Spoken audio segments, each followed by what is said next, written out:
terutama kepada mereka yang sedang melihat-lihat apakah contoh jawapan yang ada. Okey, bismillahirrahmanirrahim. Assalamualaikum dan selamat pagi. Jadi pada hari ini kita akan belajar cara nak gunakan Microsoft Excel, cara nak gunakan statistical package yang lain. Untuk SPSS, untuk AP Info kita akan ada sesi khas bagi tujuan amalinya. Saya tak berancang untuk melakukan demikian. Namun hari ini saya akan lebih fokus kepada hypothesis testing dan computer application with regard to the use of available in the market statistical package yang ada. Okey, kita akan mulakan dengan ujian T. Ujian T. Ujian T ataupun ujian Z. Ujian T dan ujian Z ini adalah mengambil kira ujian yang dinamakan sebagai perbezaan. Dalam anda punya pengajian, anda belajar dua benda yang penting, iaitu perbezaan. Yang kedua adalah ini adalah jenis-jenis hipotesis lah yang anda akan temukan. Saya akan buat dalam bentuk Excel lah ya, senang untuk awak copy dan menelaah kembali. So perbezaan, kemudian ujian perbezaan juga kita sertai dengan ujian perkaitan. Perkaitan ini saya suka juga namakan dia sebagai correlation. So ini dua yang utama. Kemudian kita ada tambahan yang ketiga dipanggil sebagai model. Model ni tak lain tak bukan, ada dua yang anda akan belajar. Pertama dinamakan linear, yang kedua adalah logistik. Okey. Perbezaan linear regression dan juga logistic regression is about the variable. Variable. So variable untuk linear adalah continuous ataupun dipanggil sebagai IR, interval ratio. Interval ratio. Okey, IR lah saya tulis, interval ratio scale. And then kalau kita tengok variable untuk logistik pula, logistik dia akan bukan linear, dia ada dipanggil sebagai probit logit. Probit logit. Dia menggunakan data binary. Binary seperti nominal data lah. Nominal data contoh sakit ataupun tak sakit. Dia macam tu. Dia punya outcome dia adalah 0110 macam tu. Okey, setakat ni jelas tak? Jelas Okey, perbezaan pula anda terbahagi kepada jenis-jenis perbezaan. Okey, ini saya tuliskan dia punya jenis.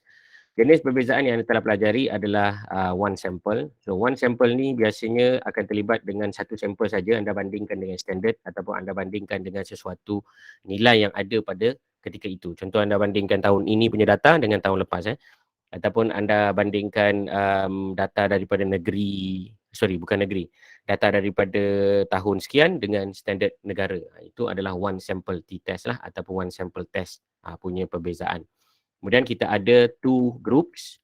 Okay. Kemudian kita ada more than two. Kemudian kita ada between time.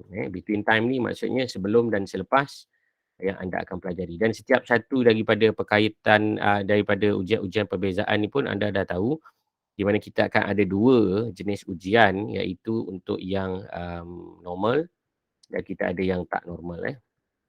Okay. Jelas? Setakat ni jelas Jelas sir. Jelas okey. Ada soalan boleh tanya terus. Ya. Ada soalan boleh tanya terus Okey, kalau tak ada saya teruskan. Baik, untuk ujian yang datanya normal one sample kita akan pakai one sample t-test lah, one sample t-test. Okey, untuk yang dua group kita akan namakan sebagai independent. Okey, independent. Kemudian yang ketiga kita akan namakan analysis of variance Analysis of variance ni nama singkatan dia adalah ANOVA. Okey, ini anda kena tahulah. Ini semua tak akan keluar dalam exam yang simple lah, dia akan lebih kepada application. So you should know about that.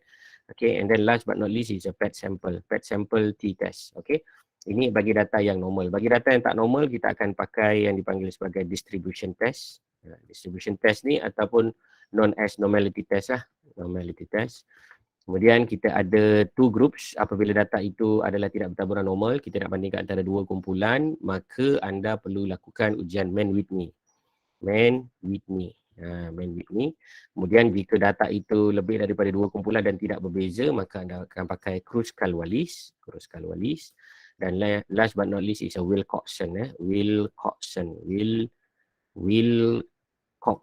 rank sum test. Dan anda perlu ingat data yang normal, maka kita akan gunakan MCT dan MD yang berbeza. Iaitu kalau data itu normal, kita akan pakai mean, dan dia punya measurement of dispersion ataupun serakan kita akan pakai SD ataupun standard deviation. Kalau data yang tak normal pula, kita tak boleh pakai mean, kita akan pakai median. Dan cara pengukuran serakan bagi data yang tidak normal adalah menggunakan IQR. IQR. Tengok balik data saya yang saya pernah ceritakan sebelum ni, apa maksud IQR ni, okey, 75 dengan 25 ni adalah percentile, percentile pada kuartil yang pertama dan kuartil yang ketiga. Okey. Saya tahu ada yang mungkin alamak apa benda IQR ni, tak ingat lah. Pergi tengok balik nota saya yang berkaitan dengan measurement of differences when it's come to the data that is not normally tabulated. Okay, kejap saya save dulu notes ni supaya anda boleh buat ulang kaji kemudian. So ini memang facts. Facts means that you are going to remind this following procedure. Okay, nota DHEB 2103 computer application. Okay, anda akan gunakan benda-benda ni untuk tujuan analisis data. Jadi dia perlu datang macam tu. Dia tak boleh macam alamak kejap nak tengok nota dulu, tak ada. Dia tak ada maknanya begitu ya. Okey, untuk perkaitan pula kita ada dua jenis perkaitan juga yang anda perlu tahu. So perkaitan yang pertama adalah apabila kita talk about the data that is normal, and then another one we talk about the data that is not normal. So of course the requirement for the perkaitan ataupun hubungan ni IV dan DV, dan DV adalah X dan Y lah, X dan Y, iaitu kita ada faktor dan kita ada outcome. Dia mesti satu dengan satu, dia tak boleh dua IV, satu DV, tak boleh. Itu adalah more on logistic ataupun regression modeling. Okay, kemudian kita dah tahu kalau normal kita akan pakai Pearson product moment correlation, Kemudian kita ada yang lagi satu yang dipanggil sebagai tak normal, dipanggil sebagai Spearman-Rho correlation, Spearman-Rho. RHO correlation. Okey, habis. Dan last sekali but not least, anda belajar mengenai apa yang dipanggil sebagai linear. Okey, linear regression, dan linear regression ini menggunakan dipanggil sebagai LS, least square line lah least square punya equation, least square, dan datanya mesti dalam bentuk continuous dan dia mestilah mempunyai variable yang berbentuk interval dan ratio. Okey, so apabila yang pertama sekali kita nak cerita pasal Excel ni, anda kena ingat bahawa Excel mempunyai kebolehan untuk kita gunakan bagi tujuan analisis data, continuous dan juga categorical. So yang pertamanya anda perlu pergi kepada Excel option. Saya tak boleh nak tunjuk ni sebab anda tak sama dengan saya punya komputer lah. So anda cuba sendiri-sendirilah pada komputer masing-masing. Okay, buka Excel masing-masing, tapi saya boleh bagi tahulah dekat mana nak cari benda tu. Kalau ada yang siapa pakai Excel, boleh tak tolong tunjukkan kepada saya anda punya share screen. Boleh try share screen tak? Siapa yang pakai Excel, Word, siapa boleh tolong? Darul mana Darul? Darul share screen awak, Darul. Awak pakai Windows ke awak pakai Mac? Darul? Sir, saya share sir. Darul akan share screen bagi pihak saya untuk tujuan pertunjukan bagaimana cara nak meng-request Microsoft Excel ni punya data analysis tab. Silakan Darul. Yang lain-lain boleh follow lah tengok. Sir, Tan Chai Long yang kongsi sir. Oh, tak apa. Chai Long pun okey je. Alright, Chai Long. So ini adalah contoh daripada sahabat kita Tan Chai Long. Okay, so beliau akan demo kepada kita lah. Mungkin Tan boleh demo terus lah. Saya serahkan kepada Tan. Tan, cerita Tan. Nanti saya guide daripada sini mana yang tak betul ke ataupun yang perlu penambahbaikan. Silakan Tan. Oh Tan. Buka mic tu Tan. Tak dengar Tan.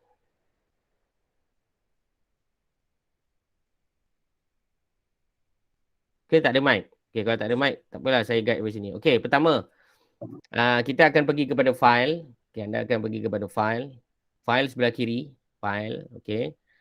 Kemudian di bawah sekali file tu, dia ada perkataan option. Cuba awak tekan option tu. Bawah sekali option. Okay, thank you very much. Alright. So, dekat option ni, anda akan tengok ada tulis perkataan add in. Bawah daripada perkataan trust center tu, ada add in. Okay. Dia punya step sama je lah untuk yang 2000 sebelum ni pun sama je. Okay, dekat bawah tu dia akan ada manage Excel add-in. Cuba tengok bawah tu. Manage Excel add-in. Okay, pandai. Tekan kat situ. Okay, awak akan pilih Excel add-in. Okay, dah pilih dah. Thank you. Excel add-in. Kemudian awak tekan go. Awak tekan go. Right. So, selepas dah tekan go, awak akan pilih yang pertama tu. Check yang pertama. Tolong tikkan yang pertama tu dinamakan Analysis Toolpack. Okay, terima kasih. Kemudian anda akan tekan perkataan OK. Alright, so apabila dah tekan OK macam tak ada benda jadi kan, sebenarnya ada something yang happen. Okay, awak tolong pergikan awak punya cursor tu ke data tab. Data, ambil yang data. Tekan ada home, insert, page layout kan, tekan data. Nampak tak? Sebelah kanan sekali akan ada satu tab baru yang dinamakan data analysis. Okay, cuba klik. Okay, so apabila sahabat kita klik, dia dah ada dah a list of data analysis. Okay, itu adalah paling fundamental. If you talking about the data analysis tool pack, inilah cara untuk mendapat data analysis tool pack. Bila anda tutup dan buka balik pun anda punya Excel, anda akan ada penalahannya. Okay, cuba tutup. Okay, tekan cancel atau pangkah. Cuba awak tutup awak punya komputer dan cuba awak buka balik semula. Tengok apa jadi. Silakan.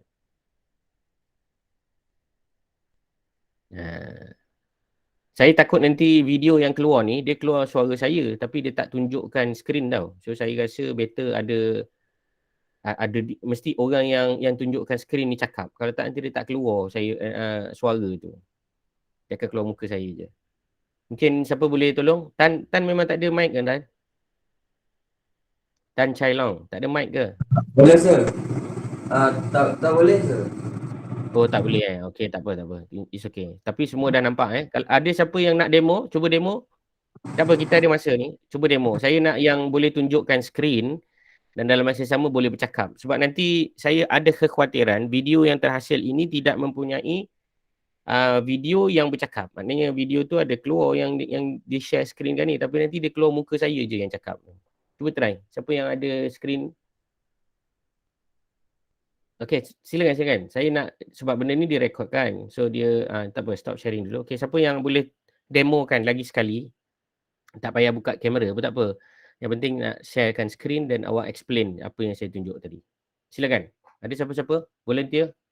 Ada 55 orang kat dalam grup ni. Takkan seorang pun tak nak volunteer. Masya-Allah, Syekh. Come on.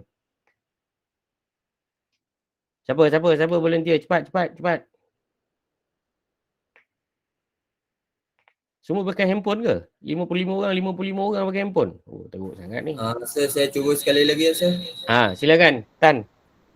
Okey, Kita silakan sahabat kita untuk demo bersama dengan share skrin beliau.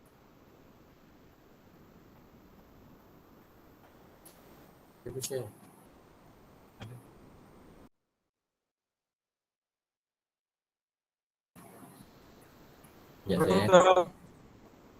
Okey, Waalaikumsalam. Siapa yang nak share ni? Cepat. Saya tak kisah pun mana-mana je daripada kamu.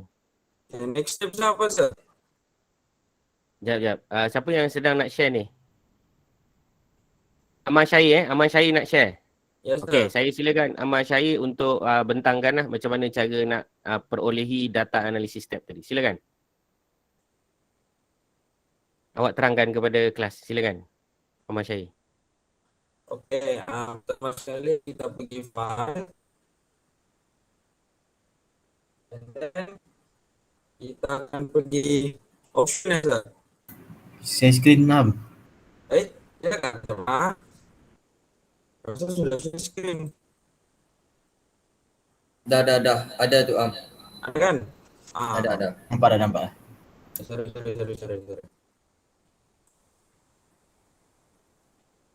Okay, saya ulang Pertama kita akan pergi file, and then kita pergi option.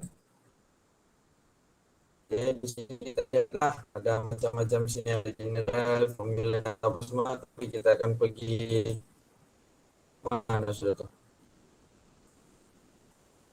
Okay, kita akan pergi add-ins, and then kita pergi bawah sekali ni manage.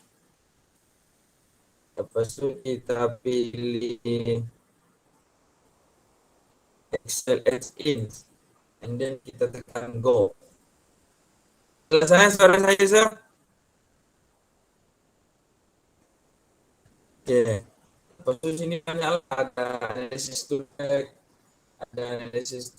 VBA, efficiency, software in. So kita akan pilih ini.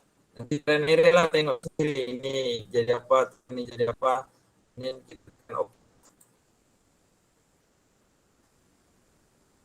Lepas tu kita akan pergi data, pergi data analisis ujung sekali ni. Lepas tu sini kita ada nampak lah ANOVA two factor, ANOVA two factor replication, correlation, covariance, banyak kan sini. Ada sampling regression, ada z-test, test. Okay. Itu saja dari saya. Okay, thank you Ahmad Syahir. Alright, itu adalah kaedah macam mana kita nak request data analysis tool pack yang ada dekat dalam Microsoft Excel. Itu yang paling basic lah untuk awak tahu. Mungkin bila saya kata analysis tool pack ni maknanya dah boleh buat lah. So dengan kata lain, jika anda ada apa-apa data, jika anda ada apa-apa analisis yang perlu dibuat menggunakan ujian hipotesis, maka ianya boleh dilakukan dengan menggunakan data analysis tool pack ni. Okey, saya harap ianya jelas. Baik, seterusnya kita akan pelajari, ni konsep Kita akan pelajari yang pertama sekali adalah mencari perbezaan lah. Okey, yang ini kita akan pergi kepada t-test. Okey, t-test. So ujian t-test ni tak lain tak bukan adalah untuk mencari perbezaan. So of course kita perlukan data bagi membolehkan kita membuat ujian perbezaan ni. So saya persilakan anda untuk buka lah data-data yang ada di dalam anda punya komputer. Tak kisahlah sama ada data tu datang daripada amali tutorial ataupun data tu datang daripada contoh yang kita pernah buat latihan sebelum ni, iaitu data gigi, data gigi dan juga faktor-faktor yang berkaitan dengan gigi itulah. Baik, tetapi saya nak menunggu dia nak loading ni ambil masa, so saya terus buat data je senang. Okey, saya nak cuba buat dan fahamkan kepada anda semua tentang data analysis toolpack ni. Anda pergi kepada data masing-masing tadi. Anda akan ada tab yang dinamakan data analysis dan kalau anda pergi kat sini anda boleh nampaklah ada pelbagai aplikasi yang ada. Contoh ANOVA single factor, maksudnya ANOVA bagi untuk ujian perbezaan satu kumpulan. Two factor with dengan without replication ni adalah kita panggil sebagai factorial ANOVA. Correlation adalah correlation. Descriptive statistic adalah descriptive statistics. Exponential smoothing ni more on the distribution. F-test for the sample for the variance ini adalah basically kita punya ANOVA test lah. Okay, Fourier analysis ni yang lebih advanced sikit. Okay, histogram tak lain tak bukan histogram, moving average yang biasanya anda nak gunakan. Random number generation ni biasa kita gunakan untuk mengenerate number. Contoh anda dah kata, saya akan memilih daripada 100 sampel ni 50 peserta yang dipilih secara rawak. So macam mana kita nak pilih secara rawak? Dia ada beberapa cara lah.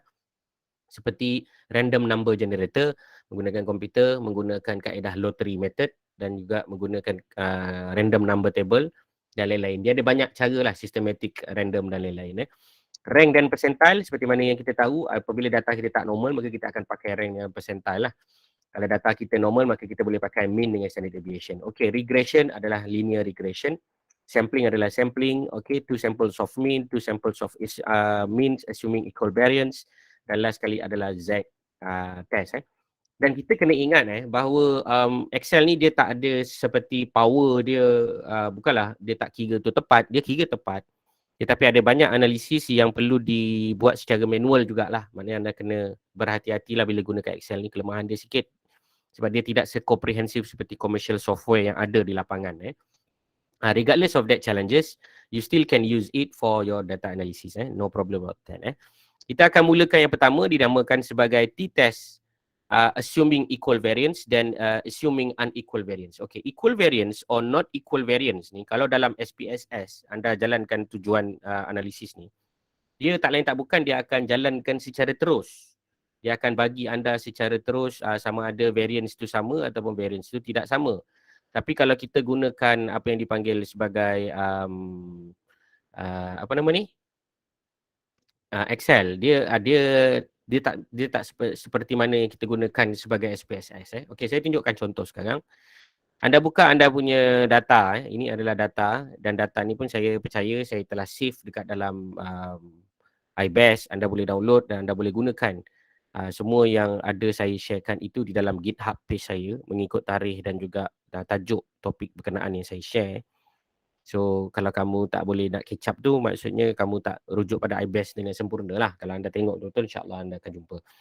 Dia ada dekat dalam saya punya previous discussion ni. Kalau anda pergi dekat atas ni iBash saya kan. Ni kat sini. Link for notes ada dekat Jamboree. Link for Google Sheet Chi-Square ada dekat link. So semua yang saya share sebelum-sebelum ni pun sebenarnya ada Cuma sama ada anda perhatikan ataupun tidaklah macam ni. Link Jamboree, klik here. Video lecture, klik here. Ni maknanya belum siap lagi lah video ni. Ini adalah kelas online regression. Sama jugalah untuk yang sebelum-sebelum ni. Kalau anda, ni macam ni, syntax can be accessed here. So kalau anda tekan syntax ni, dia akan pergi kepada GitHub dan anda akan nampak yang ini dah tulis dah EHEB 2103 T89. Maksudnya tajuk 8 dan tajuk 9 SPSS correlation dengan regression. So semua ni memang dah ada dan anda boleh copy paste dan insya-Allah lah boleh faham lah kalau betul-betul anda tengok balik saya punya nota ni bersama dengan video ni kan. Tengok macam programming komputer kan. Berpinor biji mata tapi sebenarnya simple je. Kita gunakan syntax yang dihasilkan oleh SPSS. Okey. Itu level awak lah nanti. Bila awak pergi kerja dekat PKD pun, itulah yang awak akan persembahkan bersama dengan pegawai kesihatan persekitaran, pegawai-pegawai yang ada dekat dalam KKM lah untuk awak pamerkan kepada mereka tahap kompetensi awak yang berkenaan. Okey, saya akan gunakan data yang ada pada topik 8_9 hypothesis test ni. Kalau sesiapa yang masih tak jumpa lagi data tu, boleh pergi kepada GitHub page saya. Okey, GitHub. Di github.com Ismail SAKDO. KDO ni kaji data online lah. Saya punya aplikasi ataupun website. Anda boleh pergi dan tengok. Anda boleh follow juga kalau nak follow. Tak ramai orang follow. Yang follow saya 2 orang je.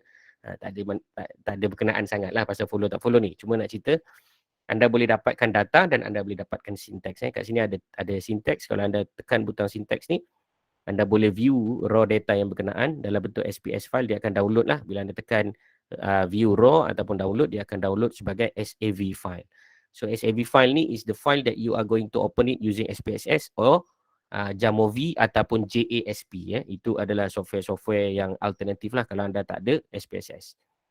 Okey, dan saya pun teringat hari tu saya ada cerita pasal PSPP. Jadi hari ni memang kita nak belajar computer application dan of course saya percayalah secara pembentangan secara macam ni dengan 50 orang ni tak semua orang boleh capture lah. Mungkin ada dalam 60-70% je. So tak apa, sebab nanti bila kita dah boleh berjumpa kembali di college, maka kita akan bentangkan dan kita akan semak sama-sama bersama dengan sahabat-sahabat saya, pengajar lain juga akan coachkan kamu individually macam mana nak buat benda ni supaya sempurna sifat kefahaman kamu. Okey, kita ada data. So seperti mana sedia maklum, apabila kita collect data ini di lapangan, jarang sekali kita terus tukarkan dia kepada nombor untuk dimasukkan ke dalam SPSS unless kita buat demikian. Biasanya kita akan ada data yang macam ni. Kita akan ada data macam ni kan. Data kita merupakan data A, B, C, D. Macam inilah ID. Kita ada jenis-jenis kumpulan yang mendapat vitamin, dos yang diterima dan juga panjang gigi. Ini biasa data kita. Dan anda pun tahu bahawa dos.cat dan juga x1.new ni adalah data tambahan yang kita dapat, yang kita olah berdasarkan variable ini. Dan yang ini adalah berdasarkan variable yang ini. Ini contoh. Kita tukarkan je lah. O kepada tiada tablet, yang ni kepada bentuk tablet. So bila kita dah tahu ini adalah punca asal data ni, mari kita just copy je data ni supaya anda faham dia punya struktur data tu, supaya anda tak tersalah nampak. Saya akan buat ujian yang pertama. Ujian pertama ni paling basic lah, yang dipanggil sebagai ujian perbezaan. So kat sini dinamakan sebagai VC jenis type. Okey, dekat sini adalah dinamakan sebagai apa? Dose, dan kat sini adalah length. TL lah, tooth length. Okey, jelas tak? Ini data dia.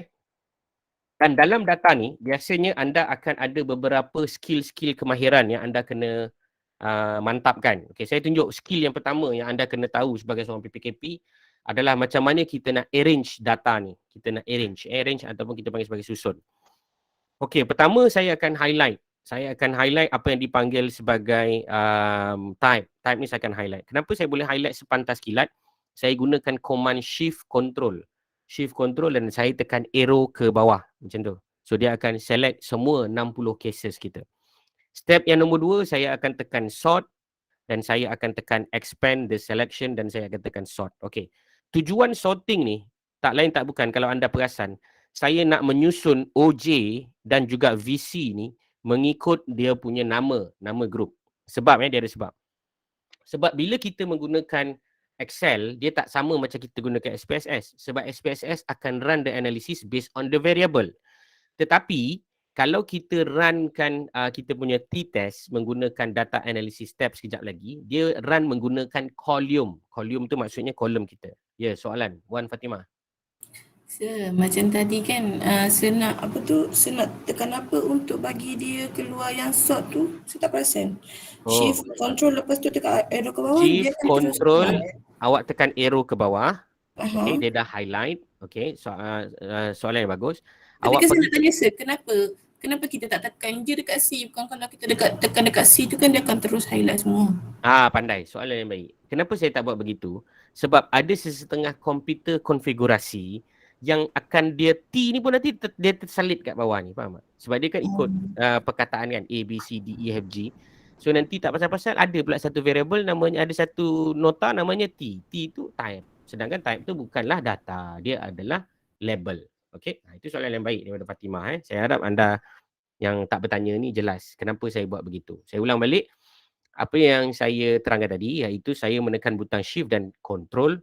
Kalau anda menggunakan bukan Mac, kalau anda gunakan Mac, anda tekan shift command lah. Shift command, arrow ke bawah, dia akan highlight. Dan saya akan tekan data tab dan saya akan tekan sort. Okay, sort ni saya akan buat A to Z ataupun Z to A, tak ada masalah lah. Basically kita nak susun perkataan. Sebab ini adalah raw data asal sebenarnya, betul tak?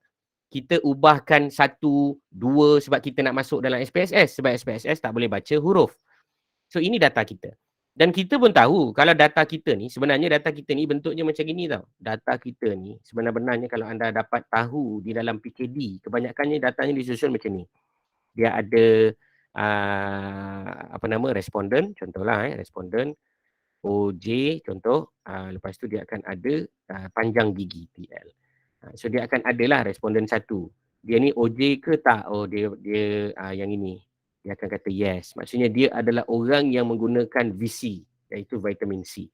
Oh, responden yang kedua, dia adalah orang yang menggunakan tablet. Yes dekat sini. Okey, ini contoh. So bila kita nak analisis data yang jenis dah macam gini, sebenarnya kita boleh terus run analisis ni menggunakan Excel. Tak payahlah nak susun, nak jadikan dia seperti satu variable macam gini dalam SPSS. Tak payah. Mana yang kita boleh cepatkan, kita cepatkan. Itu sebab saya kena ajar ni. Kalau tak nanti anda tak nampak dia punya aplikasi itu sebenarnya dah boleh diringkaskan. Even you nak pakai SPSS pun tak ada masalah lah sebab dia lagi senang kan. Okay. So sekarang ni kita nak ambil data ni. Tengok OJ. OJ adalah data yang ini. Ini data OJ. Nampak? Okay. Nampak kan? So saya akan letakkan OJ ni dekat sini. Ini data OJ. Kemudian saya dah tahu bawah OJ tu adalah data VC. So saya akan ambil data VC dan saya akan letak kat sini.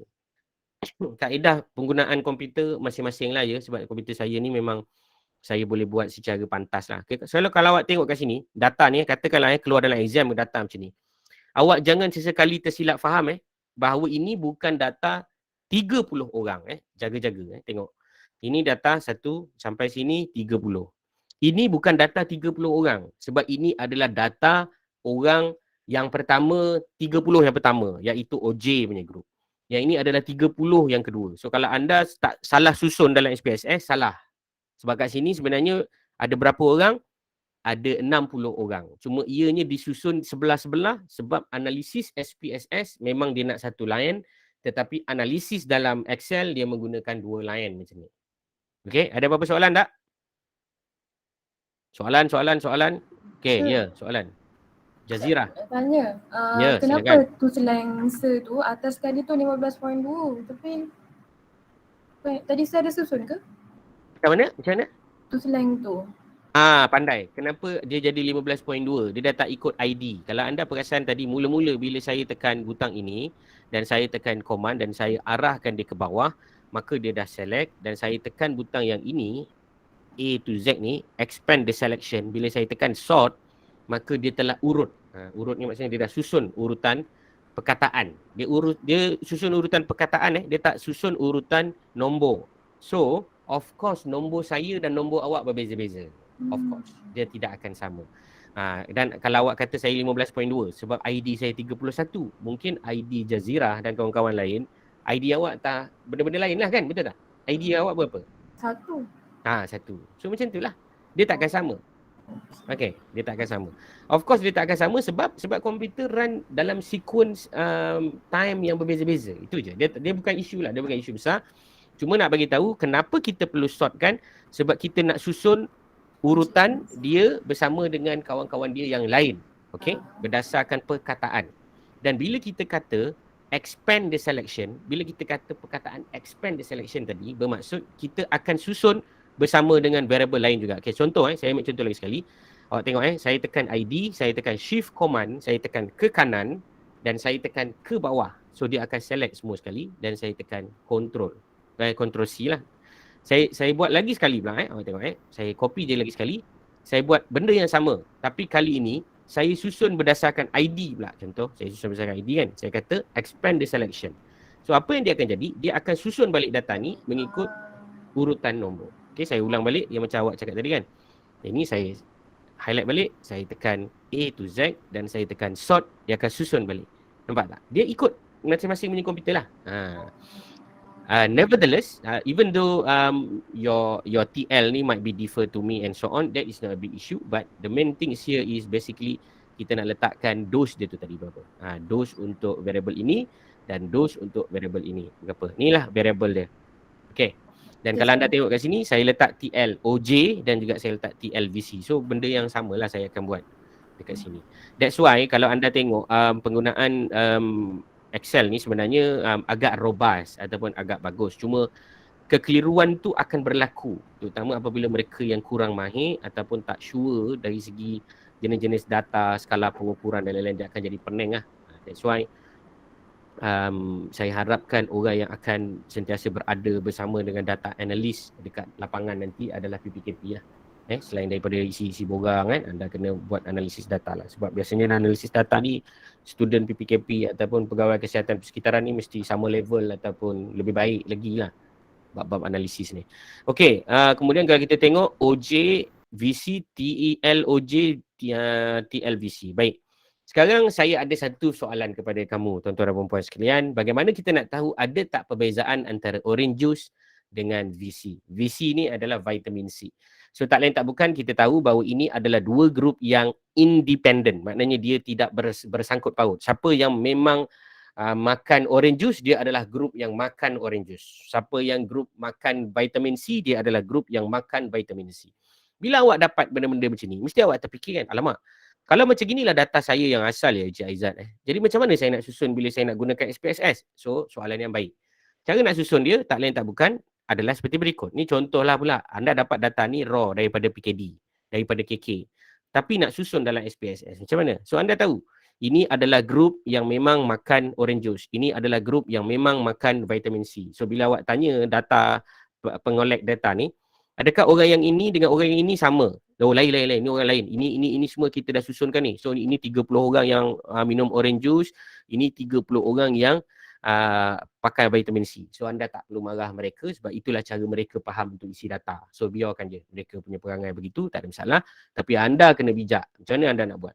So anda nak masukkan dalam SPSS. So anda tahu SPSS akan baca berdasarkan grup. So anda akan buat yang macam ginilah. Anda akan copy supaya anda tak confuse. Ini adalah grup orange juice. Dan anda akan copy.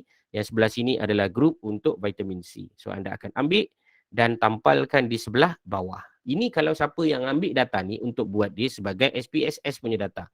Sebab SPSS dia adalah berdasarkan variable. Jelas nanti awak akan tukar lah. Ini namakan satu variable baru namanya type. Dan anda akan gunakan apa yang dipanggil sebagai yang saya katalah sebelum ni. Apa nama ni, filter. Anda boleh gunakan filter ataupun anda boleh gunakan control V lah, control V pula, control F, control F pula, control H silap, control V, control F, control H, silap ataupun anda boleh gunakan kejap macam mana boleh tak keluar pula ni tadi Excel saya. Okey, dia ni shift control H, shift control H. Ini kalau untuk find lah. So kalau kat sini anda akan bagi tahu komputer OJ sebagai group 1 replace all. Ini saya pernah cerita lah sebelum ni. Kemudian VC group 2 replace all. Okay, ini kalau nak gunakan data yang asal daripada kawan-kawan kita di KK, di PKD, di JKN untuk dibuat analisis. Sama ada data ini adalah data yang ada dalam bentuk clinical data, epidemiological data, environmental data, sama je sifat dan perangai dia. Anda kena faham data tu punya structure. This is called data structure. Ini saya tunjuk contohlah, ini yang saya tunjuk ni kepada tuan-tuan dan puan-puan, saudara-saudari sekalian ni, adalah data yang dalam bentuk column basis. Ada setengah orang juga, ini pun kadang-kadang orang ni pelik-pelik. Entah dari mana dia belajar, mungkin daripada sekolah pondok dia dengan sekolah pondok kita lain-lain belajar. Tapi awak bayangkan kalau semua PPKP satu Malaysia ni faham benda yang sama. Kalau kita share, senang kerja kita. So katakan kat sini kita ada ID 1 sampai 60. Ada setengah orang pula, ni tengok ni saya cakap orang saya tak cakap awak. Ada setengah orang, dia susun macam gini pula. ID dia sebelah kanan, la ilaha illallah Muhammadar Rasulullah. Ada orang macam gini. Orang masing-masing lah kan, perangai masing-masing kan. Dia punya data macam gini pula. Boleh faham tak maksud saya ni? Tak semestinya orang tu susun data macam ni lah. Ada setengah komputer ataupun data yang awak collect dekat lapangan tu, datanya macam gini. Contoh kan. So macam mana kita nak susun dia balik? Ini pun adalah satu cabaran Tuhan lagi. Tetapi tak ada masalah bila kita gunakan Excel, kita ada satu function yang dinamakan sebagai transpose. Transpose ni. Dekat sini kita ada perkataan transpose. So transpose akan membelokkan data kita. Ni contoh, nampak tak? Nampak tak tuan-tuan dan puan-puan sekalian? Ni contoh dos. Nampak. So macam mana kita nak ubah data ni daripada lajur ke baris, baris ke lajur? Maka dengan menggunakan fungsi yang dipanggil sebagai transpose. Ini contoh.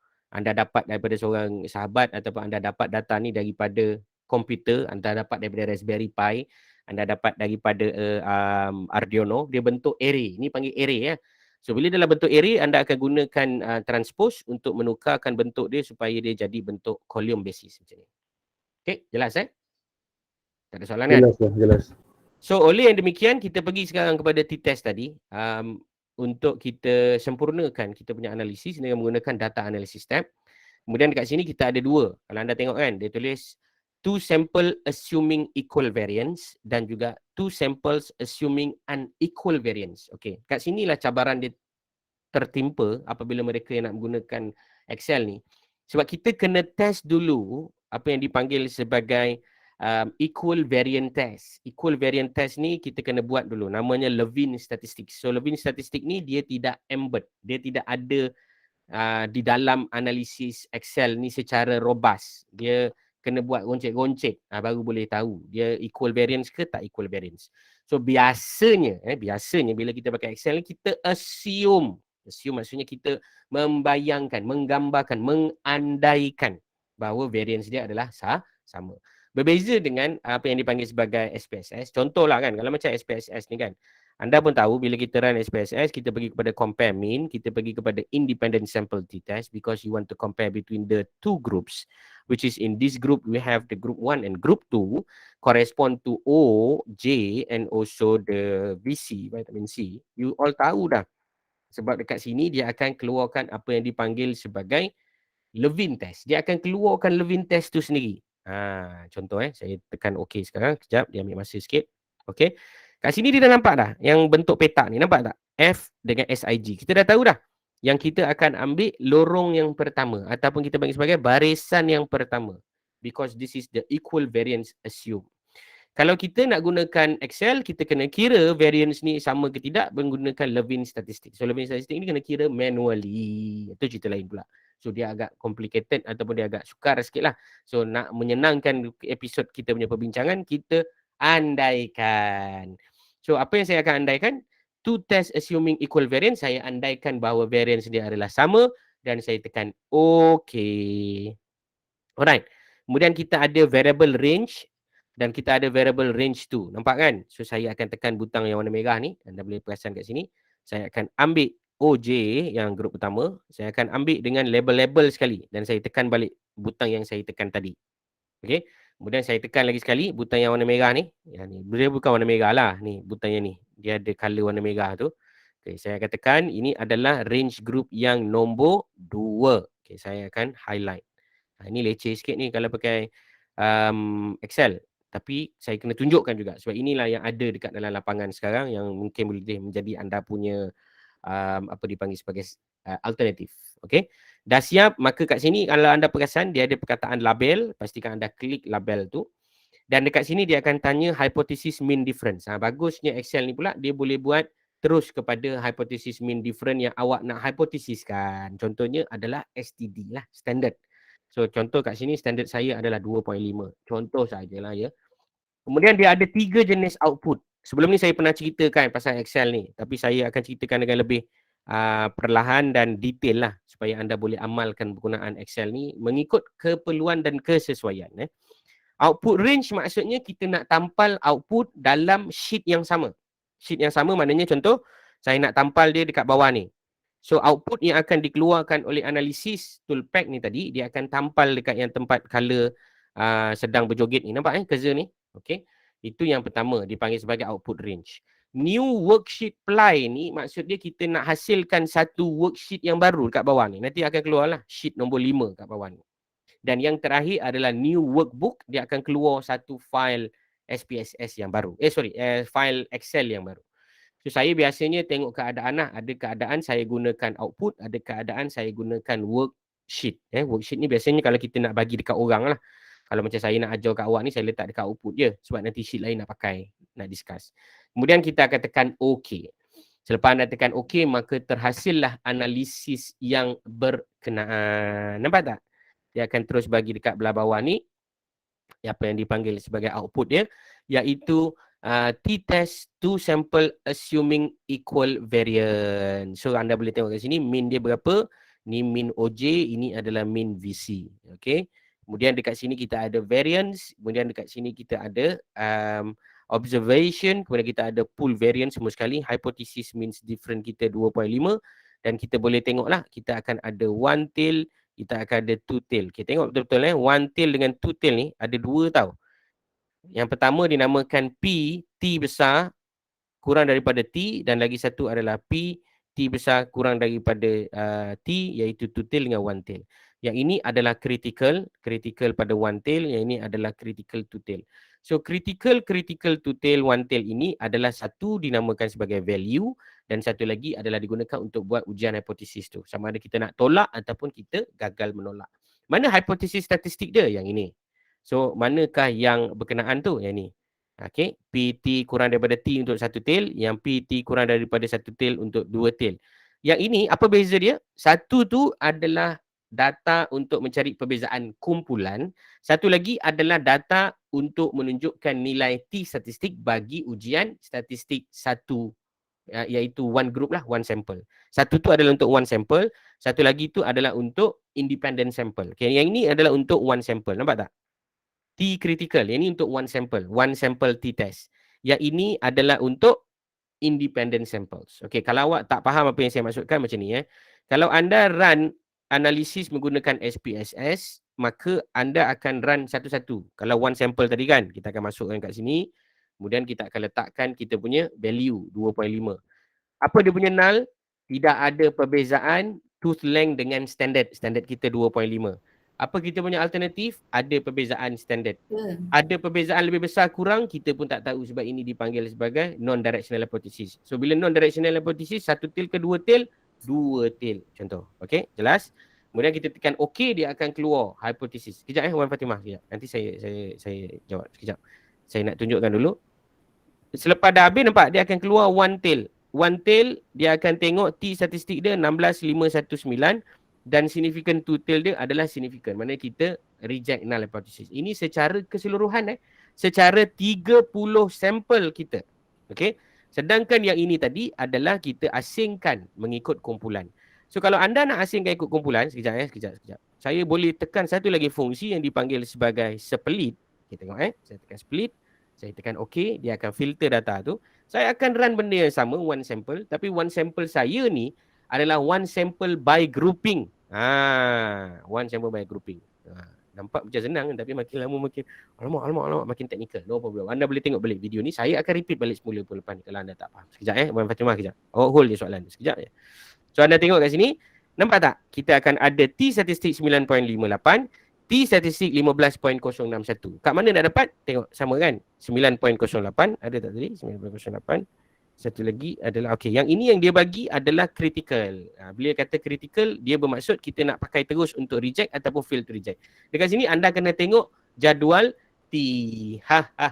So critical value tu anda perlu bandingkan. Okey, inilah yang saya nak maksudkan tadi. Dua perkataan ni iaitu P T besar sama dengan P T kecil ni adalah untuk one sample dan satu lagi adalah untuk 2 sampel. Okey, saya buat lagi sekali. Sekejap ya Fatimah, sekejap ya, satu lagi. Saya buat lagi sekali, tetapi kali ini saya tak nak langsung mean different. Awak tengok apa jadi Saya tak ada mean different tau.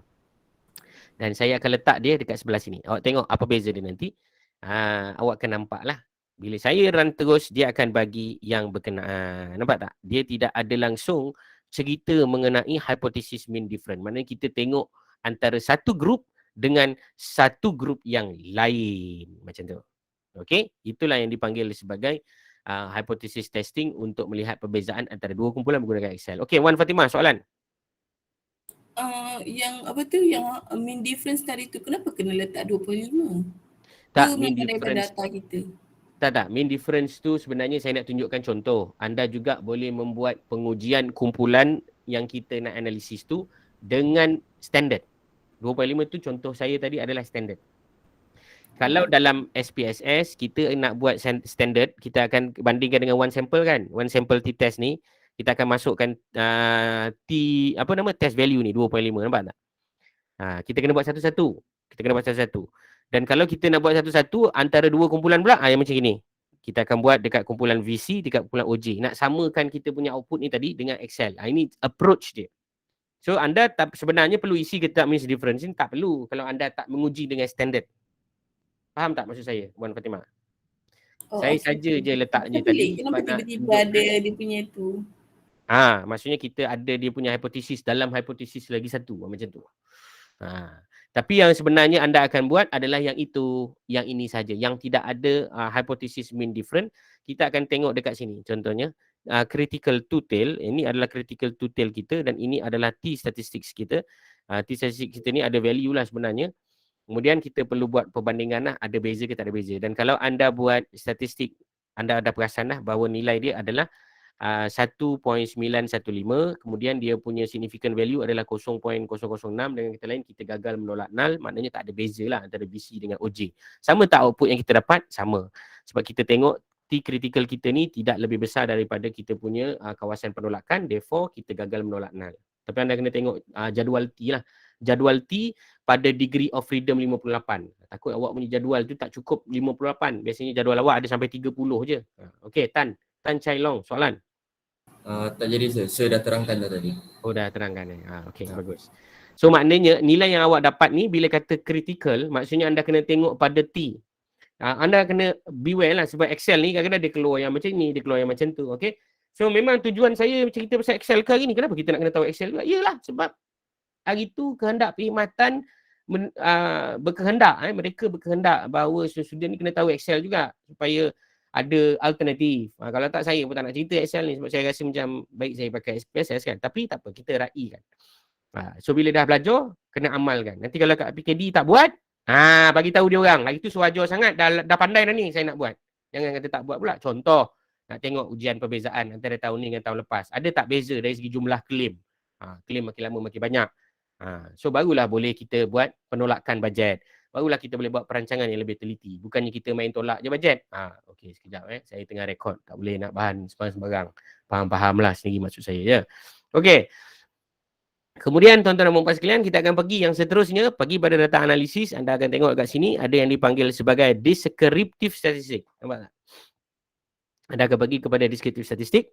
Okey, anda tekan OK dan kita akan ada input range. Okey, tengok. Saya akan highlightkan yang berkenaan iaitu OJ ni contoh. Kemudian saya akan tekan butang yang dipanggil sebagai summary statistics, confidence level of means dan kemudian saya akan tampalkan outputnya dekat dalam saya punya tempat lah, iaitu dekat sini. Ada tak saya selectkan sekali saya punya label? Ada. So saya perlu tickkan label saya. Itu je. Cara dia bila pakai Excel ni dia sangat straightforward lah. Selesai. Tapi kalau saya tanya saya lah terus terang, adakah saya akan pakai Excel ataupun SPSS, saya memang akan pakai SPSS lah. Tetapi ada keadaan saya akan pakai Excel juga. Ada keadaan lah. Contohnya keadaan apa? Keadaan yang memaksa saya kena install SPSS tu susah, saya pakai je lah Excel. Tak ada masalah. Itu contoh. Ni contoh adalah descriptive statistik. Anda boleh tengok mean, standard error, median, mode, ni semua tahulah. Okay? Anda kena tahu. Cuma dekat sini kalau anda perasan lah, bila guna Excel ni dia banyak kena manual. So macam mana kita nak tengok mean antara beza kumpulan? Susah. Macam mana kita nak tengok mean antara OJ dengan VC? Susah. Kita nak manipulate tu susah sebab variable-variable kita tu telah disusun menggunakan kaedah yang lain sedikit berbanding dengan SPSS. Sebab itu SPSS ataupun Jamovi dia menggunakan konsep variable. Bila kita gunakan konsep variable ni maknanya anda punya data tu memang dah dalam bentuk variable lah ni macam ni. Ni variable. Walaupun ini adalah cuma nak menyatakan okey ni grup yang VCO, okey ini adalah grup yang OJ. Sedangkan kalau pakai Excel kan kita lebih senang buat kan. Tapi ni macam nak menambah lagi satu variable pula iaitu nama kumpulan. Tapi itulah cara dia supaya memudahkan kita analisis. Okey. Kemudian selepas deskriptif, apa lagi anda perlu tahu dalam Excel ni? Anda perlu tahu juga bahawa Excel ada beberapa function. Function saya akan cerita sekejap lagi sebab function ni adalah agak sedikit technical. Dekat sini kita boleh pergi kepada yang dipanggil sebagai correlation. Okey, kita tengok kat sini kita ada perkataan correlation. Correlation, mana correlation? Okey, ni correlation. Dan kita boleh masukkan correlation kita. Okey, cuma masalah correlation ni anda mesti masukkan berdasarkan range dia. Maknanya contoh kan, saya nak tengok ada tak perkaitan antara antara dose dengan tooth length. So saya kena letak sebelah-sebelah macam ni lah, baru betul. Kemudian saya akan pergi kepada data analisis, saya akan pergi kepada correlation dan saya akan highlight both of the range. Sama jugalah shift command arrow ke bawah pun boleh juga, will do the trick. Okay, after that I will select the label in the first row and I'm going to put the output range on the below part of my data so that I easily interpret the output. Okay, saya tekan okay, awak tengok apa yang dia akan keluar. Dia akan keluar bentuk yang berkenaan. Dia akan bagi anda dose, dia akan bagi anda TL dan dia akan bagi anda nilai R. Ingat, ini adalah nilai R. Ini bukannya p-value, ini adalah R value. So the R value also when you compute it with the normal way of doing it, you akan dapat lah.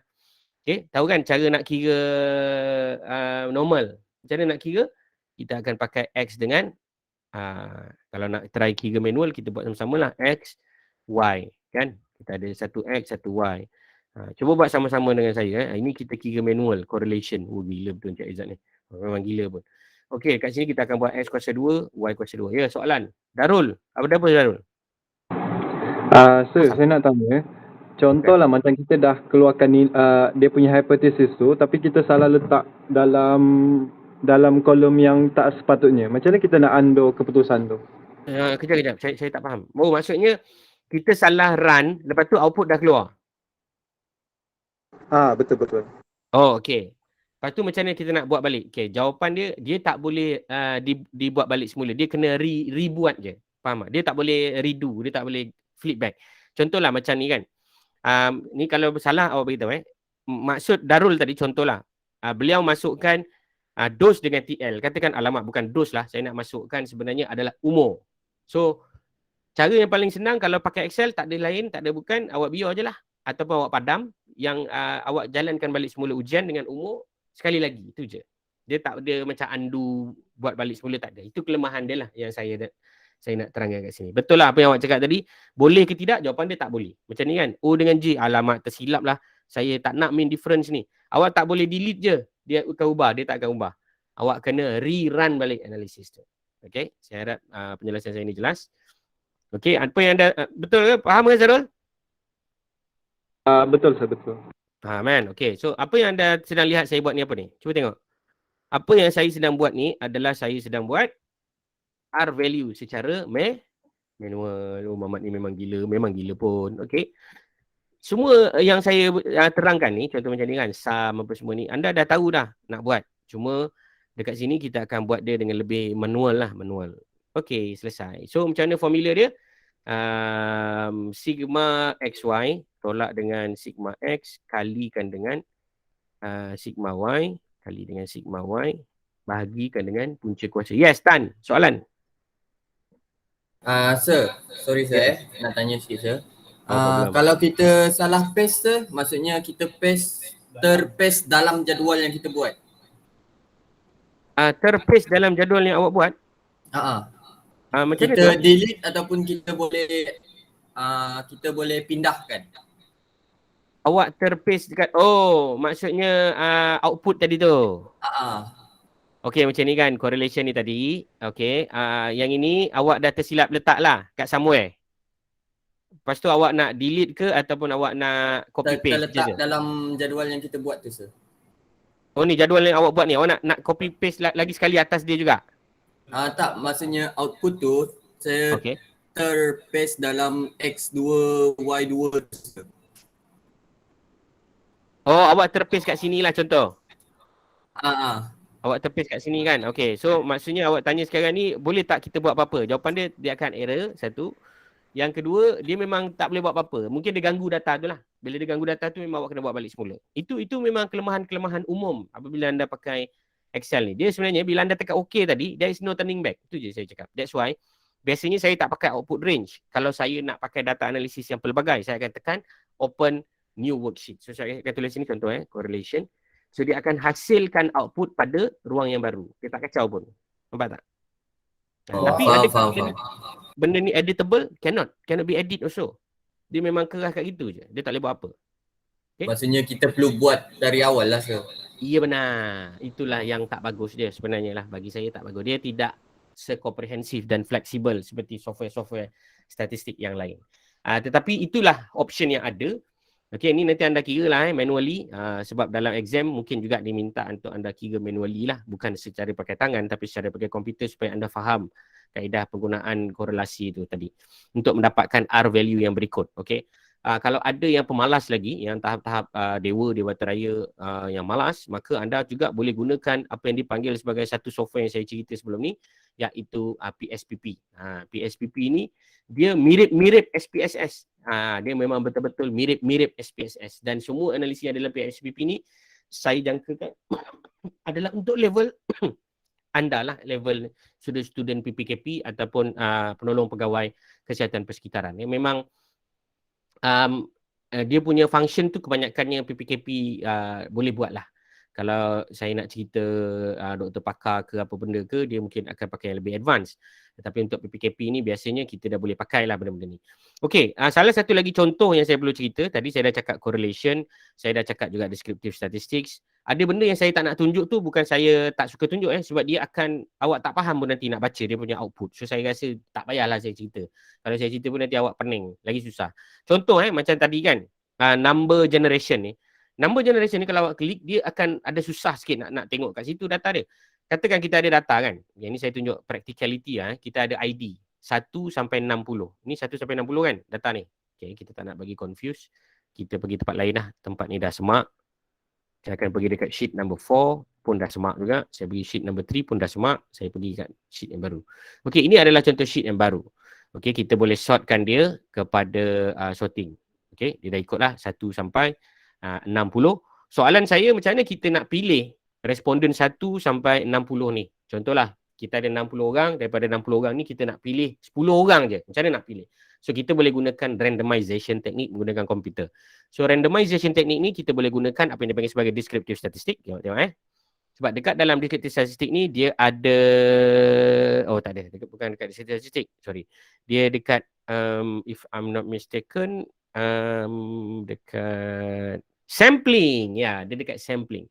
Contoh dekat sampling ni kan, saya klik, tengok dekat sini dia akan kata random number of samples. So kat sini adalah contoh apabila anda ada 60 orang, anda nak pilih 30 orang. Kan contoh anda punya kajian yang anda buat dengan Puan Munah ni kan. Saya ada buat student-student ILKKM, tapi saya nak samplekan je daripada beberapa orang. Macam mana awak sample? Saya main sample je lah. Itu dipanggil kaedah asal boleh. Kaedah kedua dipanggil loteri. Awak letak nombor setiap orang dalam kelas kan, ada nombor kan. Nombor 1 Ahmad, nombor 2 sekian-sekian, nombor 60, 53 Z. Huruf-huruf Z lah, dia akan susun ikut alphabetical order kan. Anda akan letak nombor tu dalam balang, anda gaul. Itu dipanggil lottery method. Itu agak tak saintifik lah, dia agak berjudi sikit. So yang ini saya tunjukkan adalah kaedah saintifik. So kita akan gunakan number of samples dengan menggunakan number generated. Contoh, 60 orang pelatih ataupun 60 orang patient, saya nak 10 orang je. Tapi ianya dipilih secara rawak. Tak ada pengaruh-pengaruh je. So saya akan letak 10 dan saya akan letakkan dekat sini output dia lah. Output dia saya letak dekat sebelah bawah ni lah. Awak tengok apa akan jadi. Apa yang akan terjadi sebenarnya, komputer akan automatically secara randomnya memilih 10 orang. Nampak tak? Ini orang yang pertama, orang yang kedua. Okey, nombor 27 akan terpilih. So inilah sampel saya yang pertama. Sebab dia adalah di random secara komputernya untuk dipilih daripada 60 orang, 10 orang, 27, 60, 7 dan sebagainya. Tiba-tiba awak tengok ada 2 number, 35, bawah ni pun 35 lagi. Tidak ada masalah. Maknanya anda still boleh pakai tapi 9 orang je lah. Tapi tak cukup Encik sebab saya nak lagi seorang. Nak seorang lagi. Random lagi sekali. Tapi nak berapa banyak number? 1. Dia akan pilih daripada 60 orang, 1 nombor yang dipilih secara rawak. Ini kaedah pemilihan rawak ni sangat penting. Terutama kepada mereka yang nak membuat experimental study. Okey, jelas. Ada soalan? Saya buka soalan sekarang, kalau ada soalan boleh tanya. Contohlah awak ada soalan. Sir, kalau kita pilih random tu, jadi semua data orang lain berbezalah dengan kita kan? Semua data orang lain berbezalah dengan kita kan. Maksud awak, katakanlah data ni semua orang sama, tapi siapa yang awak pilih berbeza. Ya, betul lah. Pemilihan yang awak dan kawan awak adalah berbezalah sebab dia dirandomkan oleh komputer untuk dipilih berdasarkan certain benda lah. Macam tadi kan kalau awak perasan, saya pilih berdasarkan ID.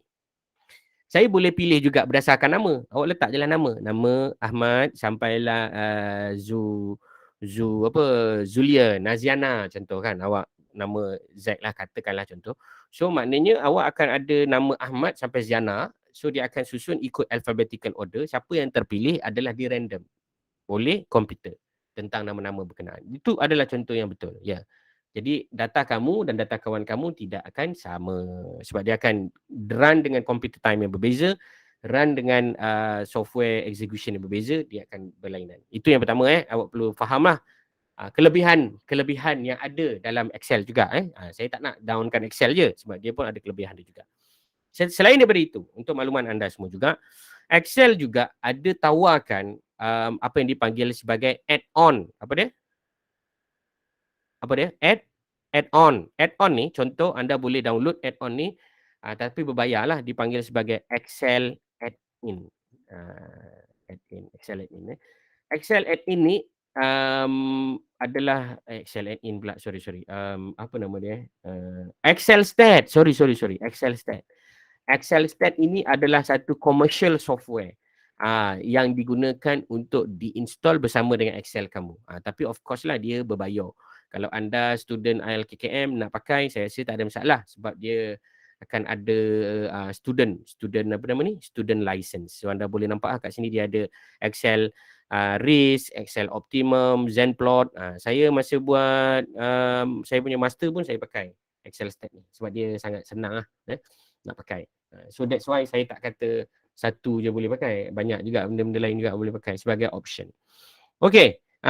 Tadi saya tertangguh dekat penceritaan saya punya PSPP. So seperti mana semua sedia maklum, PSPP ni dia boleh baca data SPSS. So saya boleh pergi balik kepada saya punya home dan download dokumen. Dan saya boleh download lah data saya yang dalam format SPSS. Tapi saya kena carilah dulu. Tak silap saya dia tulis dalam perkataan ni topik 89 hypothesistest.sav. Dia boleh baca data SAV. Data SAV ni data SPSS lah. Yang lebih menarik ni dia boleh baca juga data syntax. Tapi kalau anda tengok dia punya GUI tu tak berapa comel lah. GUI ni bermaksud graphical user interface lah. Dia tidak berapa HD dan sebagainya. Itu awak kena redor lah. Tapi yang cantiknya awak tengok ni, semua fungsi-fungsi yang ada dekat dalam SPSS ada dekat dalam PSPP. So soalan, nanti exam boleh tak nak pakai PSPP ke, nak pakai apa ke? Jawapan dia adalah TERPULANGLAH, terpulanglah. Mana yang sesuai lah. Yang penting awak menjawab konteks soalan yang diadakan secara scientifically manner. So contohlah kat sini tadi, kita nak buat compare mean one sample t-test. Okay? Benda yang sama, layout pun sama. That's why saya suka join SPSS ni supaya anda boleh gunakan benda-benda lain juga sebagai anda punya idea lah. So kalau kat sini tadi kita letak 2.5 kan. So anda boleh tekan paste untuk generate syntax dan anda boleh tekan OK untuk generate output. Okay. Dalam masa yang sama saya juga perlu cerita apabila anda run SPSS ni maka dia ada output yang keluar. Tapi output dia kalau anda copy paste dia akan lari. So cara kita nak copy paste data daripada Excel daripada SPSS kepada Excel ataupun kepada Word adalah menggunakan export. Anda boleh klik kepada file, anda boleh pergi kepada export Anda pergi kepada export dan anda boleh pilih jenis file yang anda mahukan. So contoh kat sini saya akan pilih format Excel. dan saya akan masukkanlah format Excel tu dekat download lah, katakan kat sini. Saya akan save je lah. Kat sini saya akan letak, saya akan letak topik 8 contoh Okay, so dia akan keluar lah dekat sini sebagai Excel MS. Dia ada makro, saya tak nak ada makro, boleh tak? Saya tak nak ada makro, saya ambil yang ni, XLSX. So apa akan jadi bila saya tekan OK ni, ada output yang akan dihasilkan dan akan diletakkan di dalam kita punya download dokumen dan dia boleh dibuka dengan Microsoft Excel. Ini contoh apabila anda menggunakan SPSS, apabila anda menggunakan Excel dan apabila anda menggunakan PSPP. Benda ni still boleh digunakan tak untuk PSPP? Jawapan dia adalah boleh. Anda boleh gunakan. Mana output PSPP? Ni output PSPP tadi. Kita ada mean, standard deviation, bla bla bla.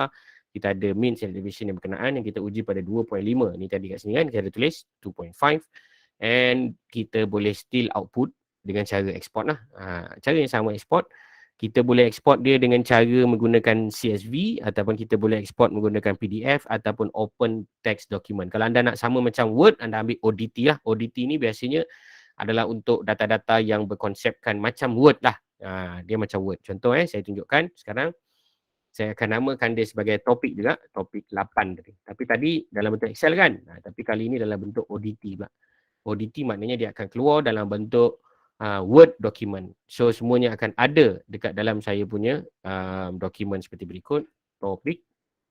Okay, topik 8. Ni tadi topik, manalah awak punya data ni. Banyak sangat Dia akan keluar lah. Nanti sekejap saya try cari dan bukakan supaya anda nampak lah penghasilan dia. Allahumma salli ala Muhammad. Where is it? Topik 8. Tak keluar lah. Tak keluar. Nanti awak try lah Bila awak try nanti awak nampak lah dia keluar macam mana. Okey, ada soalan lagi? Soalan cepat-cepat. Lagi banyak tanya lagi bagus sebab banyak benda saya boleh share. Kalau tak banyak tanya pun tak apa sebab saya tak payah share. Jadi awak tak dapat banyak ilmu kan. Kalau awak nak tanya banyak ilmu awak dapat lah. Buat tak buat cerita lain, ilmu tu penting. Sebab ianya direkodkan. Okey. Lagi soalan-soalan. Ada soalan tak? Tuan-tuan dan puan sekalian, ada soalan boleh tanya. Saya buka soalan dulu 5 minit. Kita dah pukul 9, hampir 9.30 ni. Dah sejam lebih awak bersama saya. Okey, ada soalan-soalan cepat. Kita akan habis sebelum pukul 10 lah insyaAllah. Ada tak soalan? Tak ada. Ni tadi topik 8 ODT ni. Kalau saya klik topik 8 ODT, dia akan kata, we can't open topik 8 ODT because we found a problem based on its content. Ini dia bagi dia punya hex code. So biasanya kita akan pergi kepada Microsoft Word lah. Kalau dia boleh baca ODT ni, dia boleh baca. Ni contoh. Nampak tak? Dia boleh baca lah tapi dia lagi-lagi. Dia memang kena reda lah. Ini contoh apabila anda menggunakan export function pada PSPP. So PSPP jangan harap sangat lah sebab dia free kan. Bila free ni dia tak sempurna sifat sikit lah. Kalau anda nak cantik lagi, anda boleh pakai Jamovi. Jamovi tu lebih cantik lah. Itu adalah computer application yang pertama. Baik, kalau tidak ada apa-apa, saya akan teruskan lagi kepada episod yang kedua mengenai perkaitan. Perkaitan pun tadi sebenarnya saya dah sentuh sedikit menggunakan correlation. So, yang seterusnya adalah saya nak tunjukkan penggunaan-penggunaan yang lain selain daripada perbezaan, perkaitan, correlation, linear regression ni pun saya dah tunjukkan dah sebelum ni. Tapi baguslah untuk saya repeat balik je lah kalau ada yang mungkin tak sure. Okay, ni contoh. Saya nak tengok dose dengan TL dan saya nak buat dia dalam bentuk regression line. So, saya akan pergi pada regression. Saya akan ambil input Y iaitu DV. Okay, ini input Y, DV saya. Kemudian saya akan ambil pula input yang kedua iaitu input X iaitu saya punya IV, independent factor. Okey, kemudian saya akan pastikan butang label diklik. Kemudian saya akan letakkan output range kepada confidence interval saya minta juga dan saya letak kepada output range di sebelah tepi supaya output dia keluar. Dan saya tekan butang OK. So bila dah keluar ni dia sekali jalan je tau, dia tak boleh nak hasilkan yang lain pula. Tiba-tiba macam alamak nak lagi satu lah. Nak lagi satu buat yang sendiri lagi sekali lah iaitu data analysis, regression, nak apa lagi. Okey, saya nak letak pula normal probability plot contoh. Saya nak juga residual plot contoh. Dan saya tampal di sebelah bawah dia. Kat sini nanti Excel ni kelebihan dia lah pada saya dia boleh menghasilkan grafik-grafik yang robust dan mudah lah. Maknanya anda run je, dia akan keluarkan terus output-output yang sesuai untuk anda buat interpretasi. Macam ni kan, dia dah bagi dah siap-siap normal probability plot dan juga dose residual plot. Okay, residual ini ada dia punya cerita dia lah, tapi kalau saya nak cerita takut ambil masa. Tapi basic dia adalah apabila anda ada regression, apabila anda ada regression, ni contoh, saya highlightkan dua variable yang berkenaan ni. Saya pergi kepada insert. Tengok. Dia ada macam-macam cara tau. Kita nak buat pakai Excel ni. Itu yang bagusnya. Satu benda tapi dia boleh buat macam-macam cara. Okay, ni contoh saya nak buat Excel. Tapi Excel ni salah ni. Dia punya data ni salah lah. So kalau salah, saya akan change chart kepada yang berikut. Okay, so kat sini saya perlu adjust. Kat sini saya perlu adjust sebenarnya. Saya perlu adjust data type sebab satu data adalah X, satu data adalah Y. So kalau tengok kat sini, Y saya sepatutnya bukan X ni, Y saya adalah TL. Okay, Y saya adalah yang ini. Alright, so kemudian saya punya legend, biarkan legend. Kemudian X, X saya adalah kita punya ini, kita punya factor. Sebab konsep dia adalah least square, so dia akan jadi satu straight line lah kalau ada, dan saya akan tekan OK. Dia akan keluar macam ni. Ini salah ni. Okay, ni data yang nombor 2 tak ada. So dia akan ada data, ini pun data ni salah ni, sebab ni data adalah bukan kumulatif, dia tak disusun berdasarkan X lah, dia susun berdasarkan okay, Y ni X ni berapa, Y ni X ni berapa, so tak sesuai lah. Tapi nak tunjukkan bila kata linear regression ni, dia akan ada regression line. So regression line tu awak boleh minta daripada Excel untuk being produced for you. Okay, ini adalah regression. Anda dah tahu kita ada multiple correlation coefficient dan juga kita punya coefficient of determination untuk tengok R square. Kemudian kita ada model fit. Kemudian kita ada significant predictor dan kita ada elemen-elemen lah yang ada dekat dalam simple linear regression. Please have a look. Ingat simple linear regression dia ada descriptive dan dia ada hypothesis. Hypothesis pula pecah pada dua. Satu hypothesis for model, satu lagi adalah hypothesis for significant predictor. So untuk yang pertama, deskriptif dia terbahagi kepada 3, iaitu R huruf besar. R huruf besar represent kepada multiple correlation coefficient. Kemudian kita ada yang R square adalah untuk menceritakan berapa banyak variance of the X being explained for the Y. Kemudian kita ada pula model fit, iaitu hipotesis yang pertama bagi melihat sama ada model is fit or model is not fit. Kemudian yang terakhir adalah dipanggil sebagai significant predictor. Sama ada kita punya data ni tadi, X kita adalah significantly predict or do not have the ability to significantly predict our Y. Okay, itu ringkasan apa yang dipanggil sebagai correlation. Okay, saya tulis kat sini. Sorry, correlation pula. Regression. Soalan tak? Senyap je semua. Macam tak berminat je. Tak berminat, saya akan tangguhkan awal lah. Data arrangement. Sedang memahami, sir. Okay, sedang memahami. Mana yang agak-agak lambat nak faham tu? Yang belah mana? Boleh bagi tahu saya. Macam paling sikit daripada SPSS. Macam mana? Macam SPSS lagi senang lah. Macam ni saya pening sikit. Ya betul, ya betul. Itu adalah betul. Tapi saya kena tunjuk juga sebab apa nama ni, yang ini akan digunakan juga somehow bila anda terlibat dengan keadaan tertentu. Okey, ini contoh keadaan tertentu yang confirm you all pakai. Tengok nanti you akan rasa yang ini lebih senang pula. Biar aku pakai yang ini. Iaitu kai apa? Chi square. So sekarang ni kita akan pergi kepada satu data yang dinamakan sebagai chi square. Okey, anda tengok baik-baik Alamak, dia okey, tak apa. Okey, sekejap Chi square. Okey, chi square. Alright, saya ada satu data. Data ini dinamakan sebagai data factor. Okey, anda tengok factor. Okey, ini adalah outcome. Okay, ini contoh tengok. Data ni saya nak manipulate dulu sekejap X1, X2, X3, X4, panjang gigi. Okey, panjang gigi sekejap. Tengok katakan saya tak tahu kan gigi mana yang sihat ke tidak. So saya akan tengok tooth length dan saya akan tengok secara statistik saja tooth length ni macam mana. So bila saya run statistical analysis, saya tak pilih pula apa statistik yang saya mahukan. Katakan saya dapatlah statistik yang berikut. Dia tak bagilah apa yang saya nak sebab saya tersilap pilih tadi. frekuensi. So saya akan pilih sekarang statistik yang saya mahukan adalah mean. Mean untuk tooth length dan standard deviation. Sebab saya nak tengok dia punya gigi mana yang dikatakan bagus dan tak bagus tu, saya nak jadikan dia cut off. Sebab data ni normal kan. So saya akan pakai mean lah, mean gigi. So daripada mean gigi tu saya justify. Okay, mean gigi mestilah 20.6. 20.67 ataupun 20.7 lah. Standard deviation dia adalah 6. So dengan kata lain, dia adalah 20.7, standard deviation adalah 6. So dengan kata lain, awak punya maksimum gigi yang awak boleh nampak dia agak terpanjang sikit banding dengan kawan-kawan lain adalah 27. Dan lower part adalah 20 tolak dengan 6, kita akan dapat lebih kurang 8 berapa? 20 tolak dengan 6. 27 tolak dengan 6, 14. Okay, 14.7, 15 lah. So ini adalah lower value, ini adalah mean, yang ini adalah kita punya high. Faham tak? Sebab apa saya dapat macam ni? Ini adalah saya punya SD kan, anggaran. Jadi kita ada SD kanan, SD kiri, tengah-tengah kita adalah mean. Ini pada SD biasa. Dia bukannya 1 SD, 2 SD. Itu cerita lain dalam probability plot lah. Okay.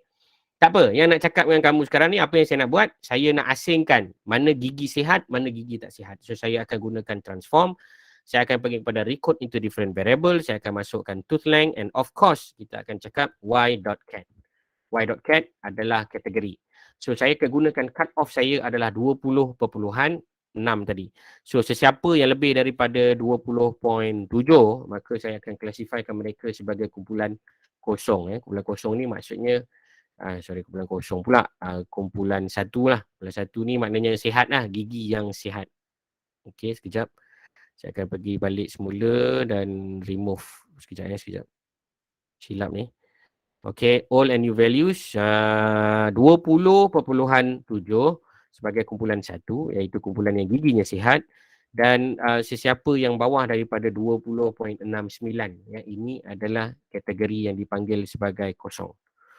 Kategori kosong ni adalah mereka yang giginya tidak sihat. Okay, dia akan bagilah grup nanti 1, 0, 1, 0, 1, 0, 1, 0, 1, 0. 1, 0 ni pun sebenarnya salah lah di sisi penggunaan SPSS kalau nak buat analisis chi-square. Sebab chi-square dia mesti 1 dengan 2. Ingat kalau nak buat apa-apa chi-square dia mesti 1 dengan 2. Dia tak boleh 0 dengan 1. So tak apa, yang itu tak penting pun sebab saya nakkan dia punya kategori tu. Okay. So kat sini saya akan letakkan 0 adalah sakit, 1 adalah sihat. Contohlah, ini contoh sihat dan sakit. Okey, saya dah ada dan saya akan pilihlah data-data ni.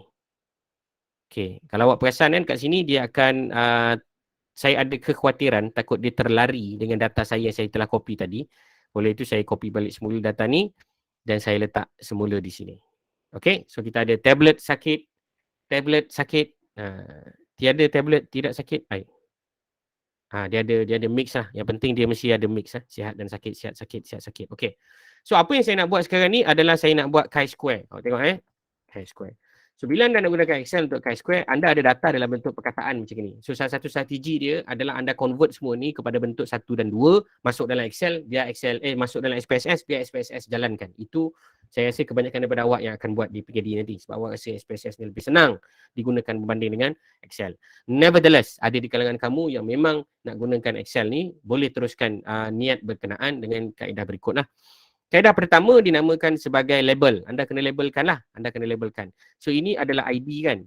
Nombor 1 sampai nombor 2. Ini contoh yang terjadi juga apabila anda semua, tuan-tuan dan puan-puan sekalian, berada di lapangan. Bila anda berada di lapangan, anda akan ada, kita panggil sebagai expose. Expose. Satu lagi adalah kita akan panggil sebagai outcome lah. Ini adalah exposure level. Sama ada makan tak makan, sakit tak sakit. Ini kan kalau anda ingat macam mana nanti anda nak buat penyiasatan, inilah dia cara dia. So sekarang ni saya tunjukkan, kita tukarkan tablet dengan tiada tablet ni kepada makan dan tak makan. Senang. Supaya anda faham lah. Kita tak nak nanti tertukar-tukar perkataan, lala tak faham pun apa benda yang dimaksudkan. So kita katakanlah tablet ni sebagai makan, dan kita katakanlah tiada tablet ni sebagai tidak makan. So saya akan highlight, Ctrl H. Saya akan pergi kepada tiada tablet. Tiada tablet ni saya akan tukar kepada tidak makan. Okay, replace all. Kemudian saya akan pergi kepada tablet. Tablet saya akan tukar kepada makan. Replace all. Selesai. So siapa yang makan dan tak makan telah dinyatakan. Sakit tak sakit memang dah bagilah nama tadi kan, sakit tak sakit.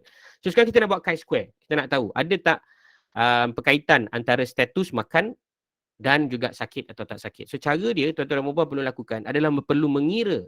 Kita perlu buat if statements ataupun kita perlu kira. So cara yang paling senang lah saya tunjukkan sekarang, yang paling senang nak buat adalah anda perlu ada dulu table. Table kita tak lain tak bukan adalah sakit, tak sakit. Kemudian kita ada satu lagi table makan, tak makan. Ini adalah table untuk seorang epidemiologi kena faham, iaitu table 2x2 table. So nak buat 2x2 ni paling senang adalah anda pakai filter lah. Paling senang anda pakai filter. Anda boleh pakai code iaitu if. If. Sama dengan if samples. Ini saya tak rasa lah you all nak tengok ni. If perkataan yang berkenaan ini bermaksud makan, maka count. Kira dia. Tapi saya susah lah. Jawab tak buat pun. Saya cerita yang senang je. Yang senang anda akan tengoklah berapa orang yang makan. Ni contoh makan. Okay. Saya tekan. Dan saya akan highlight. Berapa orang makan? 30 orang makan. 30 orang makan dan sakit. Okey, untuk lebih senang. Okey, nasib baik saya teringat satu formula. Bila nak buat benda alam ni, paling senang adalah anda menggunakan apa yang dipanggil sebagai, siapa tahu? Dia ada dekat insert ni. Siapa tahu? Kita pakai apa? P apa? Pivot. Pandai. Siapa jawab tu? Pivot? Dominic ni mesti dah pernah pakai dekat PKD dulu. Okey, pivot table ni adalah salah satu yang kita akan pakai. Bagus soalan jawapan yang baik. So saya akan pergi kepada pivot, saya akan highlight dulu data saya dan saya akan pergi kepada pivot table. Okey, so pivot table ni tak lain tak bukan dia akan membolehkan saya untuk mempunyai expose dengan outcome punya data lah. Contoh macam sekarang ni awak boleh tengok berapa orang yang sihat dan juga sakit 32 dan 28 dan kemudian kita boleh tahu pula antara sihat dan sakit berapa pula macam ni kan. Allahumma salli ala Muhammad, silap ni. Kita akan boleh nampaklah dia punya output dia. Okey, dekat row ni saya akan letakkan apa yang dipanggil sebagai expose. Okey, count of expose 32, sihat dan sakit 28. So saya akan letak dekat ini adalah value. Saya nak value kan. So saya akan letak lagi satu dekat exposure status. Count of expose dah, count of outcome. So outcome ni pun saya minta jugalah.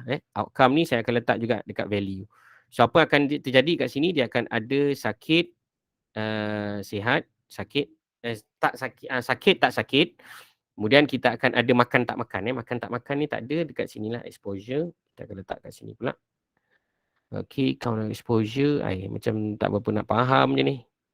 Oh, data ni sama je. Data ni sama je ni. 22, 32, 28. Okay, so ini adalah cara yang paling mudah lah bila anda nak pakai pivot table. Sebab pivot table dia membolehkan anda untuk mendapatkan maklumat. Macam ni. Tidak makan, makan tidak makan, count of expose. Sorry lah, saya dah lama tak pakai pivot table ni. Makan tidak makan, sakit tak sakit. Okay, dia keluar macam ni lah. Nampak kan? Makan tak makan, sakit sihat.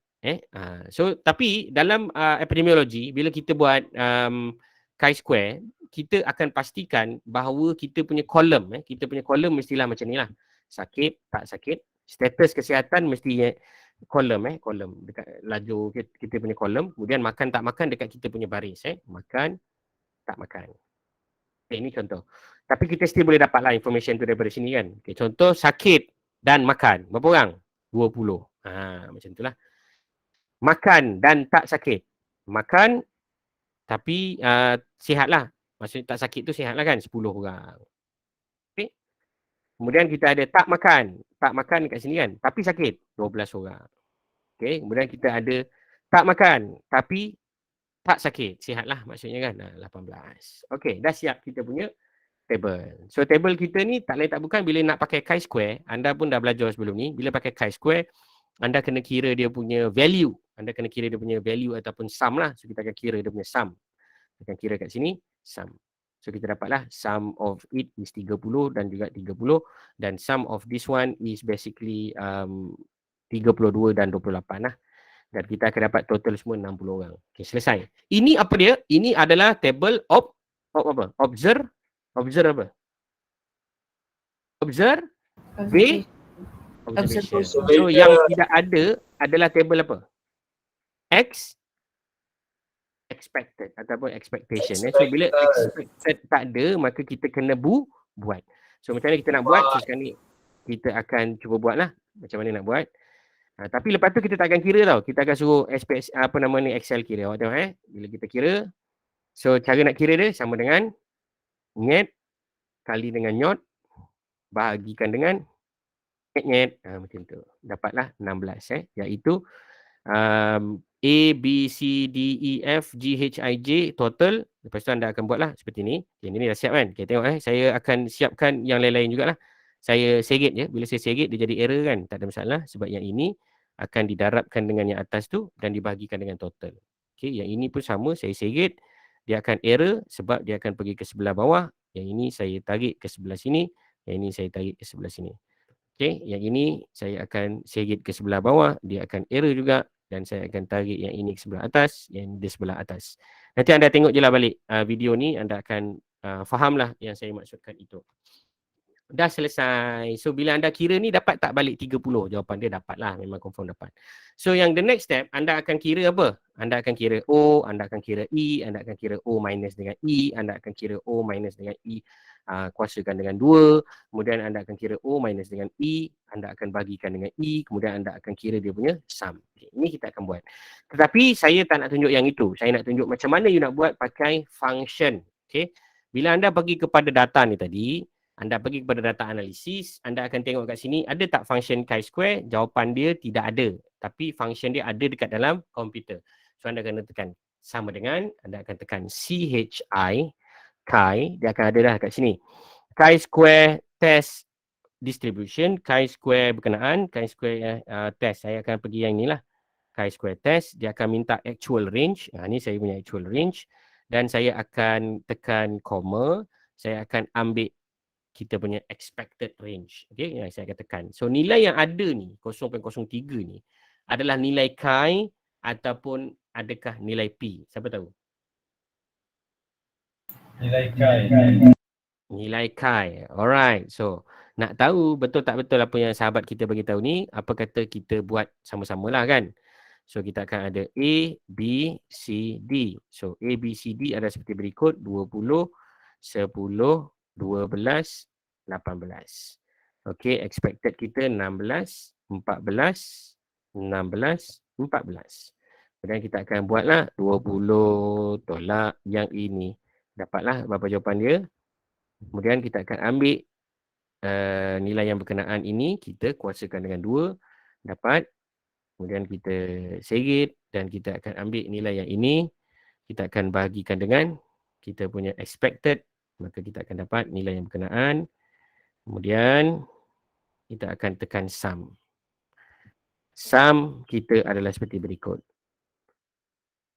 Okey, ini nilai chi kita. So yang sebenarnya ini nilai apa?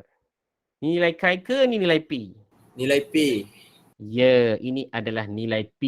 That's why saya kata bila pakai Excel ni, awak akan somehow or other akan rasa macam, alamak ini nilai P pula, alamak ini nilai chi pula. Dia jadi macam confused sikit. Tapi tak apa. Apa-apa pun itulah dia punya cara dia. Anda mesti tahu cara kira manual tadi supaya anda boleh verify balik anda punya jawapan betul tak betul apa yang anda lakukan. Ya, okey. Sebelum saya tamatkan, izinkan saya sharekan lagi satu perkara mengenai Excel ni tadi dan juga SPSS.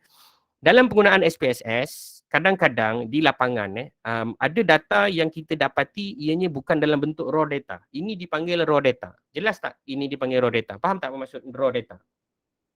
Maknanya kita tahu ID responden 1. Status dia apa? Status dia apa? Status dia apa? Dia sakit tak sakit? Okay. Semua benda kita tahu. Dan bila kita tahu semua benda-benda ni, maka kita boleh buat macam-macam analisis. Tetapi ada keadaan di mana apabila anda bersama dengan PPKP yang lain, yang mungkin belajar di sekolah pondok yang lain, dan mungkin juga mereka faham lain ketika bertugas nanti, macam mana cara nak susun table dan sebagainya, maka mereka mungkin mengeluarkan data seperti ini. Ini contoh. Data yang mereka keluarkan adalah data yang dipanggil sebagai kumulatif data. Kumulatif data. So kumulatif data ni contoh makan nasi. Makan nasi. Ini contohnya lah. Saya bagi makan nasi 20 orang. Makan nasi yang 20 orang ni sakit berapa orang, tak sakit berapa orang contoh. So yang sakit 12, yang tak sakit adalah balance lah 18. So 30 lah, apa pula 20 kan. Okey, kemudian kita ada makan nasi lagi, apa? Makan mi. So makan mi, katakanlah ada 20 orang, 10-10 contoh. Okey. So kemudian kita ada apa lagi? Air oren. Saya ambil 3 je lah ya, senang. 5, ada 20 orang, ada 25 orang, 15 dengan 10. Okey, nampak tak? Kita ada makan, sakit, okey sorry, yang ini sakit tak sakit lah. Kemudian kita ada kolom yang berkenaan ni, ada kawan-kawan kita dekat lapangan ni kadang-kadang dia orang isi juga status makan tak makan dia lah makan tak makan, maksudnya makan tak makan. Tak makan kat sini kalau kata 30 orang 10, 20. Ni contoh lah, yang kat sini 10, 8. 8, 10 lah, 8, 12. Kemudian kat sini 15, 10, 15. Okey, ini contoh data kita yang telah dibuat secara akumulatif. Akumulatif maknanya dia dah dikirakan dah siap-siap. Kadang-kadang dalam data exam pun dia akan keluar macam ni. Dia ada jumlah, kemudian tahu-tahu je makan tak makan, sakit tak sakit ni dah ada. Tapi nak suruh kita cerita statistik analisis lah, menggunakan SPSS pula lagi. Aduh, macam mana nak buat ni? Okey, cara dia dengar baik-baik. Cara dia adalah anda akan buat table dulu. Table variable. So table variable ni akan ada beberapa variable. Variable yang pertama dipanggil sebagai weight. Weight ni adalah pemberat. Variable yang kedua adalah status. Status apa? Status makan tak makan. Status makan. Dan variable yang ketiga adalah status sakit. Sebab ada benda kat sini kalau anda perasan, dia adalah berulang. Perasan tak? Macam ni kan? Ni makan. Ni makan. Ni kolom makan. Ni makan juga. Tapi beza dia makan sakit, makan tak sakit. Makan sakit, makan tak sakit. Macam tu. So kat sini anda kena faham apa yang dipanggil sebagai konteks, menukarkan dia kepada variable apabila anda ada data kumulatif. Contoh kat sini kita tengok. Status makan. Makan ni kejap lagi kita akan letak sebagai makan 1. Okey. Tak makan 2. Dan juga sakit 1, tak sakit 2. Nampak tak? Okey. So kita akan buat sekarang ni jadi macam ni tau. Makan dan sakit. 2 lah. Okey. Makan, tak sakit. Okey.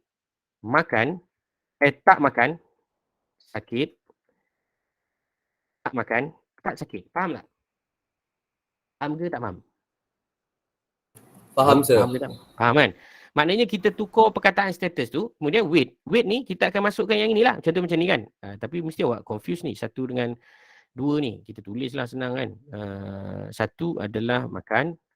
2 adalah sakit. Susahlah. Kejap. Makan sakit, makan tak sakit, makan sakit, makan sakit. Allah masyaallah, Allah masyaallah, Allah masyaallah. Okey, senang. Makan sakit. Okey, makan tak sakit. Senang. Sakit. Okey, kemudian kita ada tak makan, sakit. Kemudian kita ada tak makan, tak sakit. Dia macam ni. Inilah anda punya struktur yang anda akan buat. Dan of course lah dalam SPSS tak boleh tulis perkataan makan tak makan ni dia tak boleh baca. So kena tukar perkataan kita. Ya, soalan? Macam contoh saya buat kan makan tak makan apa semua ada 4 kan. Tak boleh kita ganti 1, 2, 3, 4 macam tu. Boleh. Dia tak boleh 1, 2, 3, 4. Dia mesti 1 dengan 2 je. Sebab nak masuk dalam SPSS kejap lagi ni. Kejap lagi nak masuk dalam SPSS. Okey. Apa yang saya nak cerita ni sebenarnya, mungkin saya terlupa nak emphasize tadi. Saya akan masukkan dalam SPSS di mana makan saya akan letak 1. Okey, tak makan saya akan letak sebagai 2. Okey, sakit saya akan letak sebagai 1 dan tak sakit saya akan letak sebagai 2. Tak sakit. Okey, so dia akan jadi macam ni. So bila awak gunakan dalam SPSS nanti makan, sakit, dia akan jadi macam ni. Kalau ada tersilap yang tadi saya tunjuk, sorry Makan, tak sakit. Okey, dia akan jadi macam ni. Tak makan, sakit, tak makan, tak sakit. Dia jadi 1, 1, 1, 2, 2, 1, 2, 2. Ini baru makanan yang pertama. Dinamakan sebagai nasi lemak. Nanti awak akan nampak lah lepas ni. Kalau pakai SPSS, lagi senang lah pakai SPSS. Ya, betul. Okey, weight. Weight ni dah dapat mana? Weight ni dia punya frekuensi lah. Ini kadang-kadang data ni memang dah ada kat PKD. Kalau tak percaya nanti awak pergi buat praktikal, sem 5, sem 6 awak akan perasan. Data ni dah ada. So saya nak try buat balik semula analisis ni menggunakan SPSS. Boleh tak? Jawapannya boleh. Itu panggil kumulatif data. Ini panggil kumulatif data lah. Contoh macam ni weight kan. Nasi lemak. Kita ada nasi lemak kan.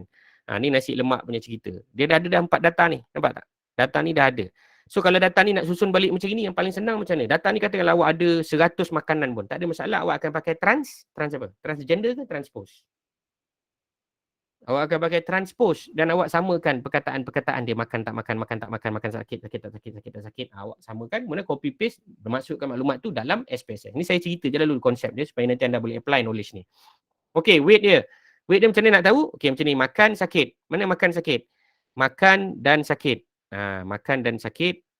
Oh, dia tak ada tulis macam tu Makan sakit tak ada nanti kita tulis je lah data tu. Sekejap lagi, contoh kat sini, makan sakit adalah 12. Makan dan tak makan dan sakit ada berapa? Makan dan tak sakit adalah 18. Ni contohlah. Lepas tu kita ada tak makan sakit adalah 20. Tak makan tak sakit adalah 18. Sorry, ini tadi makan dan sakit. Makan dan tak sakit. Makan dan tak sakit 20. Lebih kurang lah macam itulah. Okey. So nanti data dia sebenarnya yang saya nak tunjuk anda akan buat di dalam SPSS. Okey, ni contoh. Saya buka data yang baru. Dia bila jadi Excel, SPSS dengan data tu tak real, dia akan jadi confused lah kadang-kadang. So yang paling penting kat sini awak akan letak X1. Kemudian kat sini awak akan letak status. Kat sini awak akan letak health. Okey. So kat sini biasanya saya akan letak 1 sebagai makan, 2 sebagai tak makan. Okey, kemudian yang di bawah ni health pula saya akan letak 1 sebagai sakit. Okey, 2 sebagai tidak sakit. Okey, susunan dia kena macam tu. Okey, X1 ni adalah jenis makanan. Okey, kat sini kita letaklah contohnya 1. Sini saya letak 1 nasi lemak. Okey. Kemudian 2 adalah air tebu. Contohlah saya ambil 2 je. Kemudian last sekali, ini biasanya yang kita akan buat, namanya frequency. So kita katakanlah ada satu data kita ni pun mesti sebenar lah ya. Kat sini kalau ikutkan betul, dia adalah nominal kan. Yang ini adalah nominal, yang ini adalah nominal, yang ini adalah nominal. Yang ini adalah scale sebab dia memang data nombor. Okey, nanti kita pun tanda 1, 1, 1, 1. Nampak? Kenapa saya tanda 1, 1, 2, 2, 2, 2, 2. Sebab dia adalah data kumulatif. Okey, makan sakit. Makan tak sakit. Tak makan sakit. Tak makan tak sakit. Nampak tak? Macam tu. Berapa orang yang makan dan sakit? 10. Berapa orang yang tidak makan dan tidak sakit? 11. Berapa orang yang tak makan tak sakit? 20. Berapa orang yang tak makan tak sakit? 15. Nampak? Ini adalah kaedah yang kedua bila anda ada data kumulatif. Anda kena tengok data yang sebenar lah ya. Ini saya memang main buat je lah sebab saya nak secepat ni. So kat sini kita ada data yang sama, kita copy je lah. Kat sini air tebu, lepas tu sini air apa? Air mawar. Ada tak orang minum air mawar? Mana ada baik. Tapi contoh je lah. Kat sini kita ada air mawar, air mata kucing lah contoh. Air mata kucing. Okay, kemudian kita ada chicken chop. Chicken chop. Contoh. So kita boleh buat lah berapa banyak yang anda mahukan. Yang penting anda copy je benda ni. Copy. Yang ini adalah nombor 3. Air mata kucing kan. Copy. Selesai. Lagi. Sini pun sama juga. Makan. Tak makan. Okey, yang ni nombor 4. Copy. Paste. Okey. Habiskan sampai habis. Setelah selesai, maka anda akan ada data kumulatif. Okay, data kumulatif ni biasanya saya ulang lagi sekali, data yang dah ada dekat lapangan. Kita pakai balik je. Nak buat analisis. Contoh, kita dah ada seperti berikut. Mana saya dapat frekuensi ni? Bilangan lah. Bilangan pada jadual yang berkenaan. Yang kita dah sintesis orang tadi. Okay, nanti cara nak collect data ni, saya nak cerita dekat dalam online, awak akan susah nak faham. Ataupun ada cabaran sikit lah. Jadi nak senang memang saya kena tunjuk nanti kat dalam kelas. Nanti kita try tengok lah.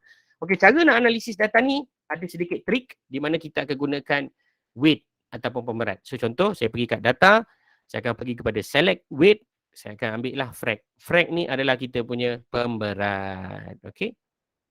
Weight by pemberat frag. Kemudian saya tekan OK. So dia akan menjadi pemberat lah kepada pengiraan yang kita akan buat. So apa yang kita akan buat apabila menggunakan chi-square. Okey, chi-square ni tak silap saya hari tu baru habis kuliah kan? Betul tak? Betul sir, betul. Betul sir. Betul. Amali dia belum ada lagi kan? Belum sir. Belum tak apa. Nanti saya akan ajar lagi sekali. No problem. Cuma saya nak demo je apakah yang saya maksudkan tadi dengan approach yang dipanggil sebagai data kumulatif ni tadi. Data kumulatif bermaksud data yang telah dikira. Okey, pergi pada deskriptif statistik, anda akan pergi cross tab. Saya akan ulang balik juga benda-benda ni, so anda tak perlu risau. So saya akan letakkan data. So data ni tadi dia akan keluar. Dia akan keluar chi-square kita ni tadi. Dia akan ada risk dan lain-lain. Itu nanti kemudian saya cerita dalam analisis yang berkaitan. Cuma nak tunjukkan kepada kamu dia akan keluar. Tapi bila dia keluar ni, dia jadi keluar yang tak betul. Sebab apa dia jadi keluar tak betul? Sebab dia run semua sekali. Dia tak run sebagai kita punya data. Sebab apa? Sebab kita tak asingkan dia. Okay? Biasanya nanti kalau kat sini kita akan asingkan lah. Kita akan letak lagi satu data.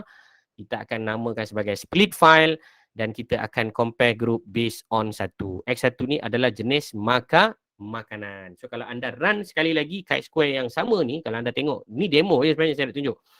Anda akan dapati anda punya analisis ni boleh dapat menghasilkan chi-square serentak pelbagai dalam masa yang sama walaupun data tu telah di-collect oleh PPKP lapangan yang lain. Okay? Bila saya tekan OK ni contoh kan.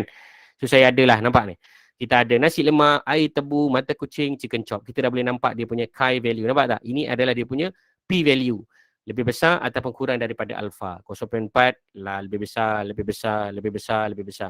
Oleh itu dia adalah tidak tidak dapat kita menolak null hypothesis. So null gagal ditolak. Oleh itu kita akan buat kesimpulan there is no significant association. Tidak ada perkaitan yang signifikan antara nasi lemak dengan status sakit. Air tebu, air mata kucing, chicken chop, semua tak ada kaitan dengan sakit ataupun tak sakit. Ini contohlah makan tak makan, sakit tak sakit. So biasanya makan tak makan ni sepatutnya kita terbalikkan. Dia tak boleh macam ni, makan tak makan ni. Sebenarnya dalam statistik biasanya kita punya kolom mestilah adalah kolom kita ni mestilah kesihatan lah. Ni saya terbalik, maaf kesihatan mestilah pada kolom, barulah analisis kita sempurna, barulah betul. Sebenarnya kalau kita letak kolom atau row, dia tak akan bagi beza pun pada value sama je. Cuma yang ini yang lebih betul lah cara susunan. Sakit tak sakit, makan tak makan. Okay, ini dia punya nilai. Dan ini dia punya nilai P value dan hipotesis ini secara umumnya kita tolak, kita gagal menolak null. Oleh itu kita buat kesimpulan there is no significant difference. Tak ada, there is no significant association. Tidak ada perkaitan yang signifikan antara faktor makan dan tak makan dengan kesihatan manusia. Yang ini kita akan belajar nanti dalam chi-square punya tutorial. So jangan risau sangat. Okay. So akhir kalam. Topik berapa ni tadi? Topik 10. Chi-square kumulatif. Ada sesi yang berkenaan kita akan bincangkan.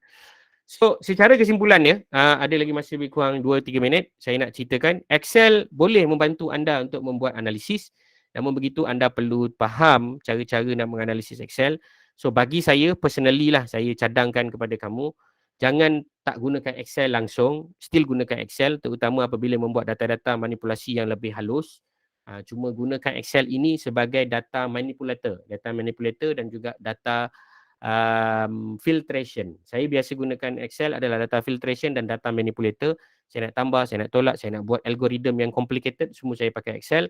Selepas saya dah confident pakai Excel, barulah saya implement dalam SPSS untuk analisis lanjutan yang lain. Itu adalah konsep preference ataupun kesukaan masing-masing lah. Kesukaan saya memang macam tu. So daripada saya dah tak ada apa dah, cuma selamat mengulang kaji. Apabila menggunakan Excel ni, pastikan anda faham secara umumnya Excel dia boleh berintegrasi dengan Google Data Studio, dia boleh berintegrasi dengan Google Sheet, dia boleh berintegrasi dengan macam-macam platform yang di luar sana yang lebih canggih dan bagus berbanding dengan SPSS. Itu kelebihan Excel pula lah yang anda tak boleh nafikan. Apa-apa pun dia mesti digunakan hand in hand. Maknanya anda dapat, contoh anda buat survey kan, anda gunakan handphone untuk collect data dekat lapangan untuk outbreak pun. Data akan ada dalam Google Sheet. So nak tak nak anda akan gunakan Google Sheet untuk buat filtration, untuk buat variable manipulation. Barulah ambil dan postkan dekat dalam SPSS untuk buat analisis. Macam itulah kaedah dia. Sampai sedikit. Yes, Muhammad Syahir. Soalan. Silakan. Muhammad Syamsul. Syamsul. Saya nak tanya, macam soalan saya yang dalam nota unit 10 tu kan, yang bahagian perkaitan tu kan. Macam saya ada ajar ABC sampai H tu untuk kira-kira tu kan. Ini untuk apa? Chi-square ke apa? Chi-square. Sorry sir. Okay. Chi-square. Lepas tu macam soalan dia yang pertama tu kan dia ada macam 4 subjek dan ada 5 markah ABCD sampai E Jadi yang saya tak faham yang seajar ABC A sampai H tu nak kira tu untuk apa? Oh, faham. Okey, dia macam ni. Saya faham maksud awak. Maksudnya macam ni. Katakanlah awak ada 2 kumpulan tapi ada 5 tempat ataupun 5 perkara, betul tak? Betul. Awak ada X dan Y lah contoh kan. Awak ada X, awak ada sakit, tak sakit lah contoh. Tapi kat sini katakan ni yang saya nampak lah, mungkin yang awak masukkan begitu, iaitu tadi kan kita ada makan tak makan. Yang ni contohlah, makan sikit, makan banyak sikit. Kemudian kita ada makan banyak, kita ada banyak makan. Gila baik, contohlah bapak banyak. Contoh. So yang ini dinamakan 5x2 table. Betul tak? 5x2. Kita ada 5. Kita ada 5 benda dan kita ada 2 outcome. Benda yang sama juga kita akan buat A, B, C, D, E, F, G, H, lepas tu I, J. Sorry sir. Macam soalan saya tu outcome dia tu ada 5. Tak ada masalah. Dia maknanya bila dia macam gini ke, dia ke sini ke, dia still konfigurasi dia samalah sebenarnya. Okey. Saya faham maksud awak. Maksudnya kalau dia konon-konon nanti dia sebelah sini kan. Ini saya transposekan sekejap. Okey, tak apa, kita raikan yang awak punya maksud tu lah. Saya suka tunjuk yang contoh 5x2 ni supaya senang awak nampak. Nanti bila awak nak apply, dia akan jadi yang sama je. Awak terbalikkan ni ke kiri kanan kiri, dia akan sama bagi value dia. Itu dia Sebab punya. saya tak faham yang ABC sampai H apa ni nak kira tu macam mana. Macam ni. Dia sebenarnya awak isi je mana-mana awak suka. Kalau tanya saya lah, A, B, C, D, E, F, G, H, I, J. Sebenarnya awak isi je ikut suka awak. Lepas tu KL kat sini. KL. Tak payah isi pun tak apa sebenarnya. Saya nak cakap sebenarnya saya tak suka isi. Tapi saya nak ceritakan bila pakai benda ni, mata awak akan lebih senang tangkap apa nak buat next. Okay, contoh macam ni kan. A, B, C, D, E, F, G, H, I, J, K, L. KL kan. Lepas tu M, N, O, P, Q. Lepas tu total. Kalau awak tengok sebenarnya awak nak isi apa benda pun ikut suka awak. Yang penting ini adalah observation. Betul? Yang seterusnya adalah expectation. Okay, expectation pun sama juga. Awak ada sakit dengan tak sakit. Okay. Contohlah. Nanti ikutlah awak punya cerita apa dia kan. Cuma dalam soalan tu sebenarnya salah susunan dia. Bila susunan kolom mestilah adalah anda punya DV. Itu yang biasanya saya selalu tekankan kepada student. Okey, yang ini awak tak payah risau. Bila saya cerita pasal benda ni, okey, kita katakanlah ni example lah. Example observation. So example observation maksudnya saya letak data tu senang. Saya copy yang ini, kejap. Soalan yang baik ni. Saya suka soalan ni. Sekejap. Okey, yang ini adalah expectation. So ini adalah example observation, kita letak terus value senang. 12, 13, 15, 16, 17. Okey, kat sini kita letaklah 11, 12, 10, 9, 8. Okey. So sekarang ni yang awak kena faham adalah konsep nak membuat expectation. Konsep nak buat expectation, step yang pertama anda mesti ada observation. Observation ada tak? Ada. So, konsep yang kedua, kira sum setiap satu kolom dan baris bagi setiap observation. So awak kira lah sum sama dengan ambil yang ni, ambil yang bawah dia, sumkan semua ni. Jangan lupa sumkan juga lajur, iaitu yang ini. Sum, ambil semua ni, kira sum dia. Selesai. Okay. So total semua adalah 123. Step yang kedua adalah fahamkan nyet-nyotnya. Okay, nyet-nyotnya ni adalah dia punya yang sebenarnya huruf ni tak ada kaitan pun dengan apa-apa benda ni pun. Susunan huruf ni pun tak ada kaitan. Huruf hanyalah sebagai indikator kepada awak untuk nak tahu apa nak kena kali dengan apa, bahagi dengan apa. Kalau awak faham saya punya pergerakan mouse nanti sekejap lagi ni saya tunjuk, anda akan dah nampak dah. Jadi nak isi ABC ni tak payah pun tak apa. Contoh tengok. Macam mana kita nak tahu A ni punya expectation? Nak kira A ni punya expectation adalah sama dengan, saya tak nak tulis pun A tu, tengok ambil belah bawah ni, kali dia punya total, bahagi dengan total semua. Enter. Itulah dia punya expectation. Itu saja. Okey, soalan yang kedua. Macam mana pula saya nak tahu expectation yang untuk B? Contohkan B. B ni senang je. Sama dengan ambil yang ini, bawah dia. Nyetkan dia sebelah sana punya total. Nyotkan sana. Dibahagikan dengan total semua. Itu nyot dia. That's why kalau awak perasan, bila saya buat benda ni, saya tarik je ke bawah. Bila saya tarik, dia memang akan ada error kan. Sebab apa dia ada error? Sebab bawah ni tak ada apa-apa. Nampak? Dia adalah belah bawah ni dan ini adalah belah bawah dia. Itulah dia punya nilai. Nampak tak? Siapa ni? Samsul. Nampak tak? Nampak sir. So kalau awak smart, sebenarnya awak tarik je ni. Dan awak susun balik je. Oh ni dah tertarik sangat. So ni kena susun balik. Masukkan sana. Susun balik. Biasanya saya tak akan buat macam inilah sebab nanti dia akan terpanjang ke sana kan. Biasanya saya akan buat yang bawah dulu. Tapi konsep dia mesti sama. Macam ni, ambil. Dia ni dah jauh sangat ni, nampak? Dia dah ke sana sangat dah. Sorry sekejap. Double click. Yang ni saya tarik balik. Kalau awak tak tahu apa maksud dia, awak boleh nampak susunan dia senang je. Saya colourkan lah. Okay, ini dia perlu didarabkan sekejap. Allahu Akbar. Tolong. Sekejap lagi. Sekejap ni dah nak habis nanti. Sekejap. 3 minit. Sekejap. Sikit. Yang ini mana fill.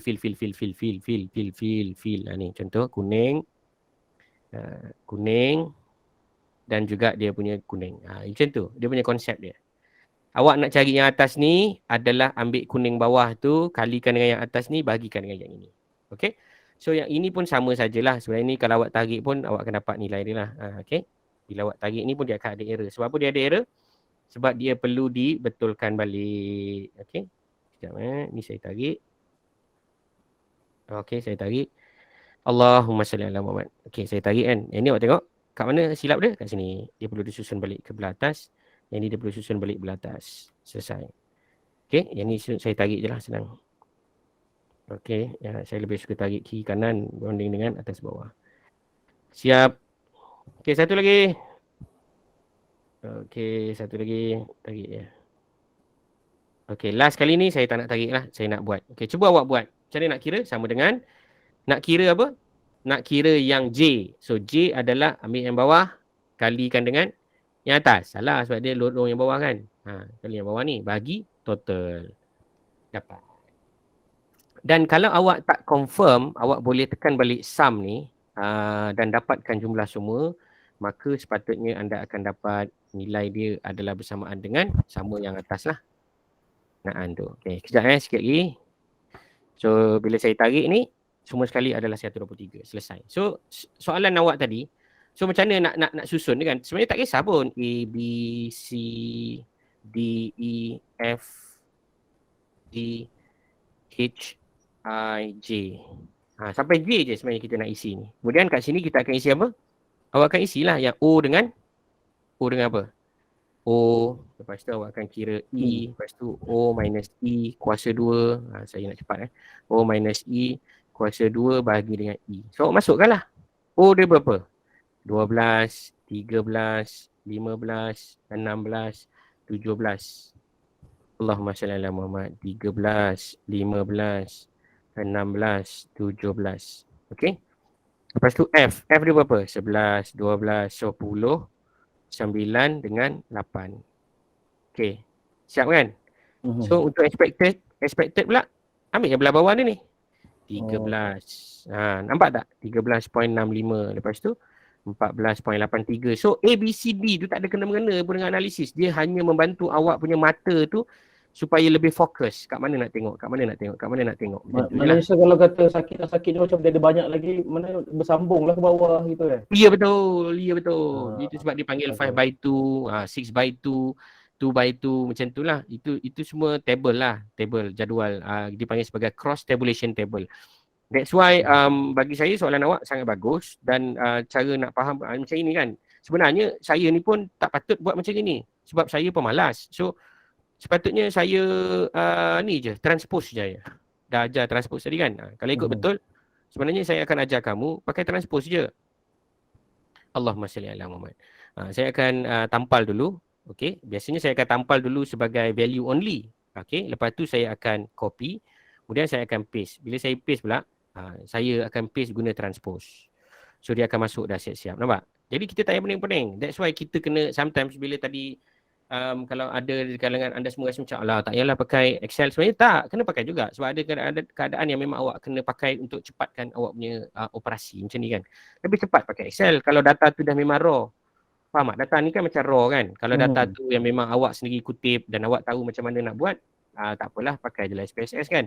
Ini masalah-masalah yang timbul apabila okey, dah cukup masa tu. Okey, faham. Sekejap. Kat sini kalau awak tengok dah siap dah sum dalam kurungan. Okey, habis. Lepas ni ada kelas kan. Okey. So itulah nilai dia. So kalau tengok versi nilai sini kita dah tahu lah nilai dia tak lebih daripada 3.84. Tak payah ceritalah nak tengok kepada degree of freedom. Kita dah tahu dah memang kita gagal menolak null. Betul tak? We fail to reject null hypothesis and therefore we are going to make a conclusion there is no significant association between sakit tak sakit dengan kuantiti makan yang berkenaan. Makan banyak sikit, bapak banyak bayam. Macam tu semua tak ada kaitan langsung dengan kuantiti makanan. Ini contoh kuantiti makanan lah. Kalau yang lebih saintifik mungkin dalam konteks macam 20% makan, 20 ke 40% contohlah kan. Macam ni adalah 40 ke 70%. Ini adalah 70 ke 90%. Ini memang 100%. Maknanya kalau dia makan nasi tu habis semua, ataupun dia makan separuh daripada nasi, dia makan suku daripada nasi, contoh ubat siasatan penyakit berdasarkan mereka yang makan di dalam dulang, contohlah kan. Okey, jelas tak Muhammad Syamsul? Jelas. Jelas alhamdulillah. Okey, so itu kaedah dia, itu cara dia, itu dia punya ideanya. Anda boleh ubah sesuai mengikut kesukaan seperti mana saya bagi tahu. A, B, C, D, E, F, G ni tidak mempunyai masalah, hanya sebagai indikator kepada kamu supaya kamu faham kat mana nanti nak ambil benda ni dan nak letak. Jangan buang langsung Excel ni sebab ada keadaan anda akan pakai juga. Dan jangan buang langsung SPSS ataupun PSPP ataupun Jamovi sebab ada kalanya memang anda akan perlukan statistical software yang lebih robust berbanding dengan Excel untuk menjalankan analisis. Okay, with that, thank you very much for your attendance and cooperation. Walaupun tak banyak yang betul-betul aktif bertanya soalan dan lain-lain, tak apa. Saya percaya anda pun masih tengah nak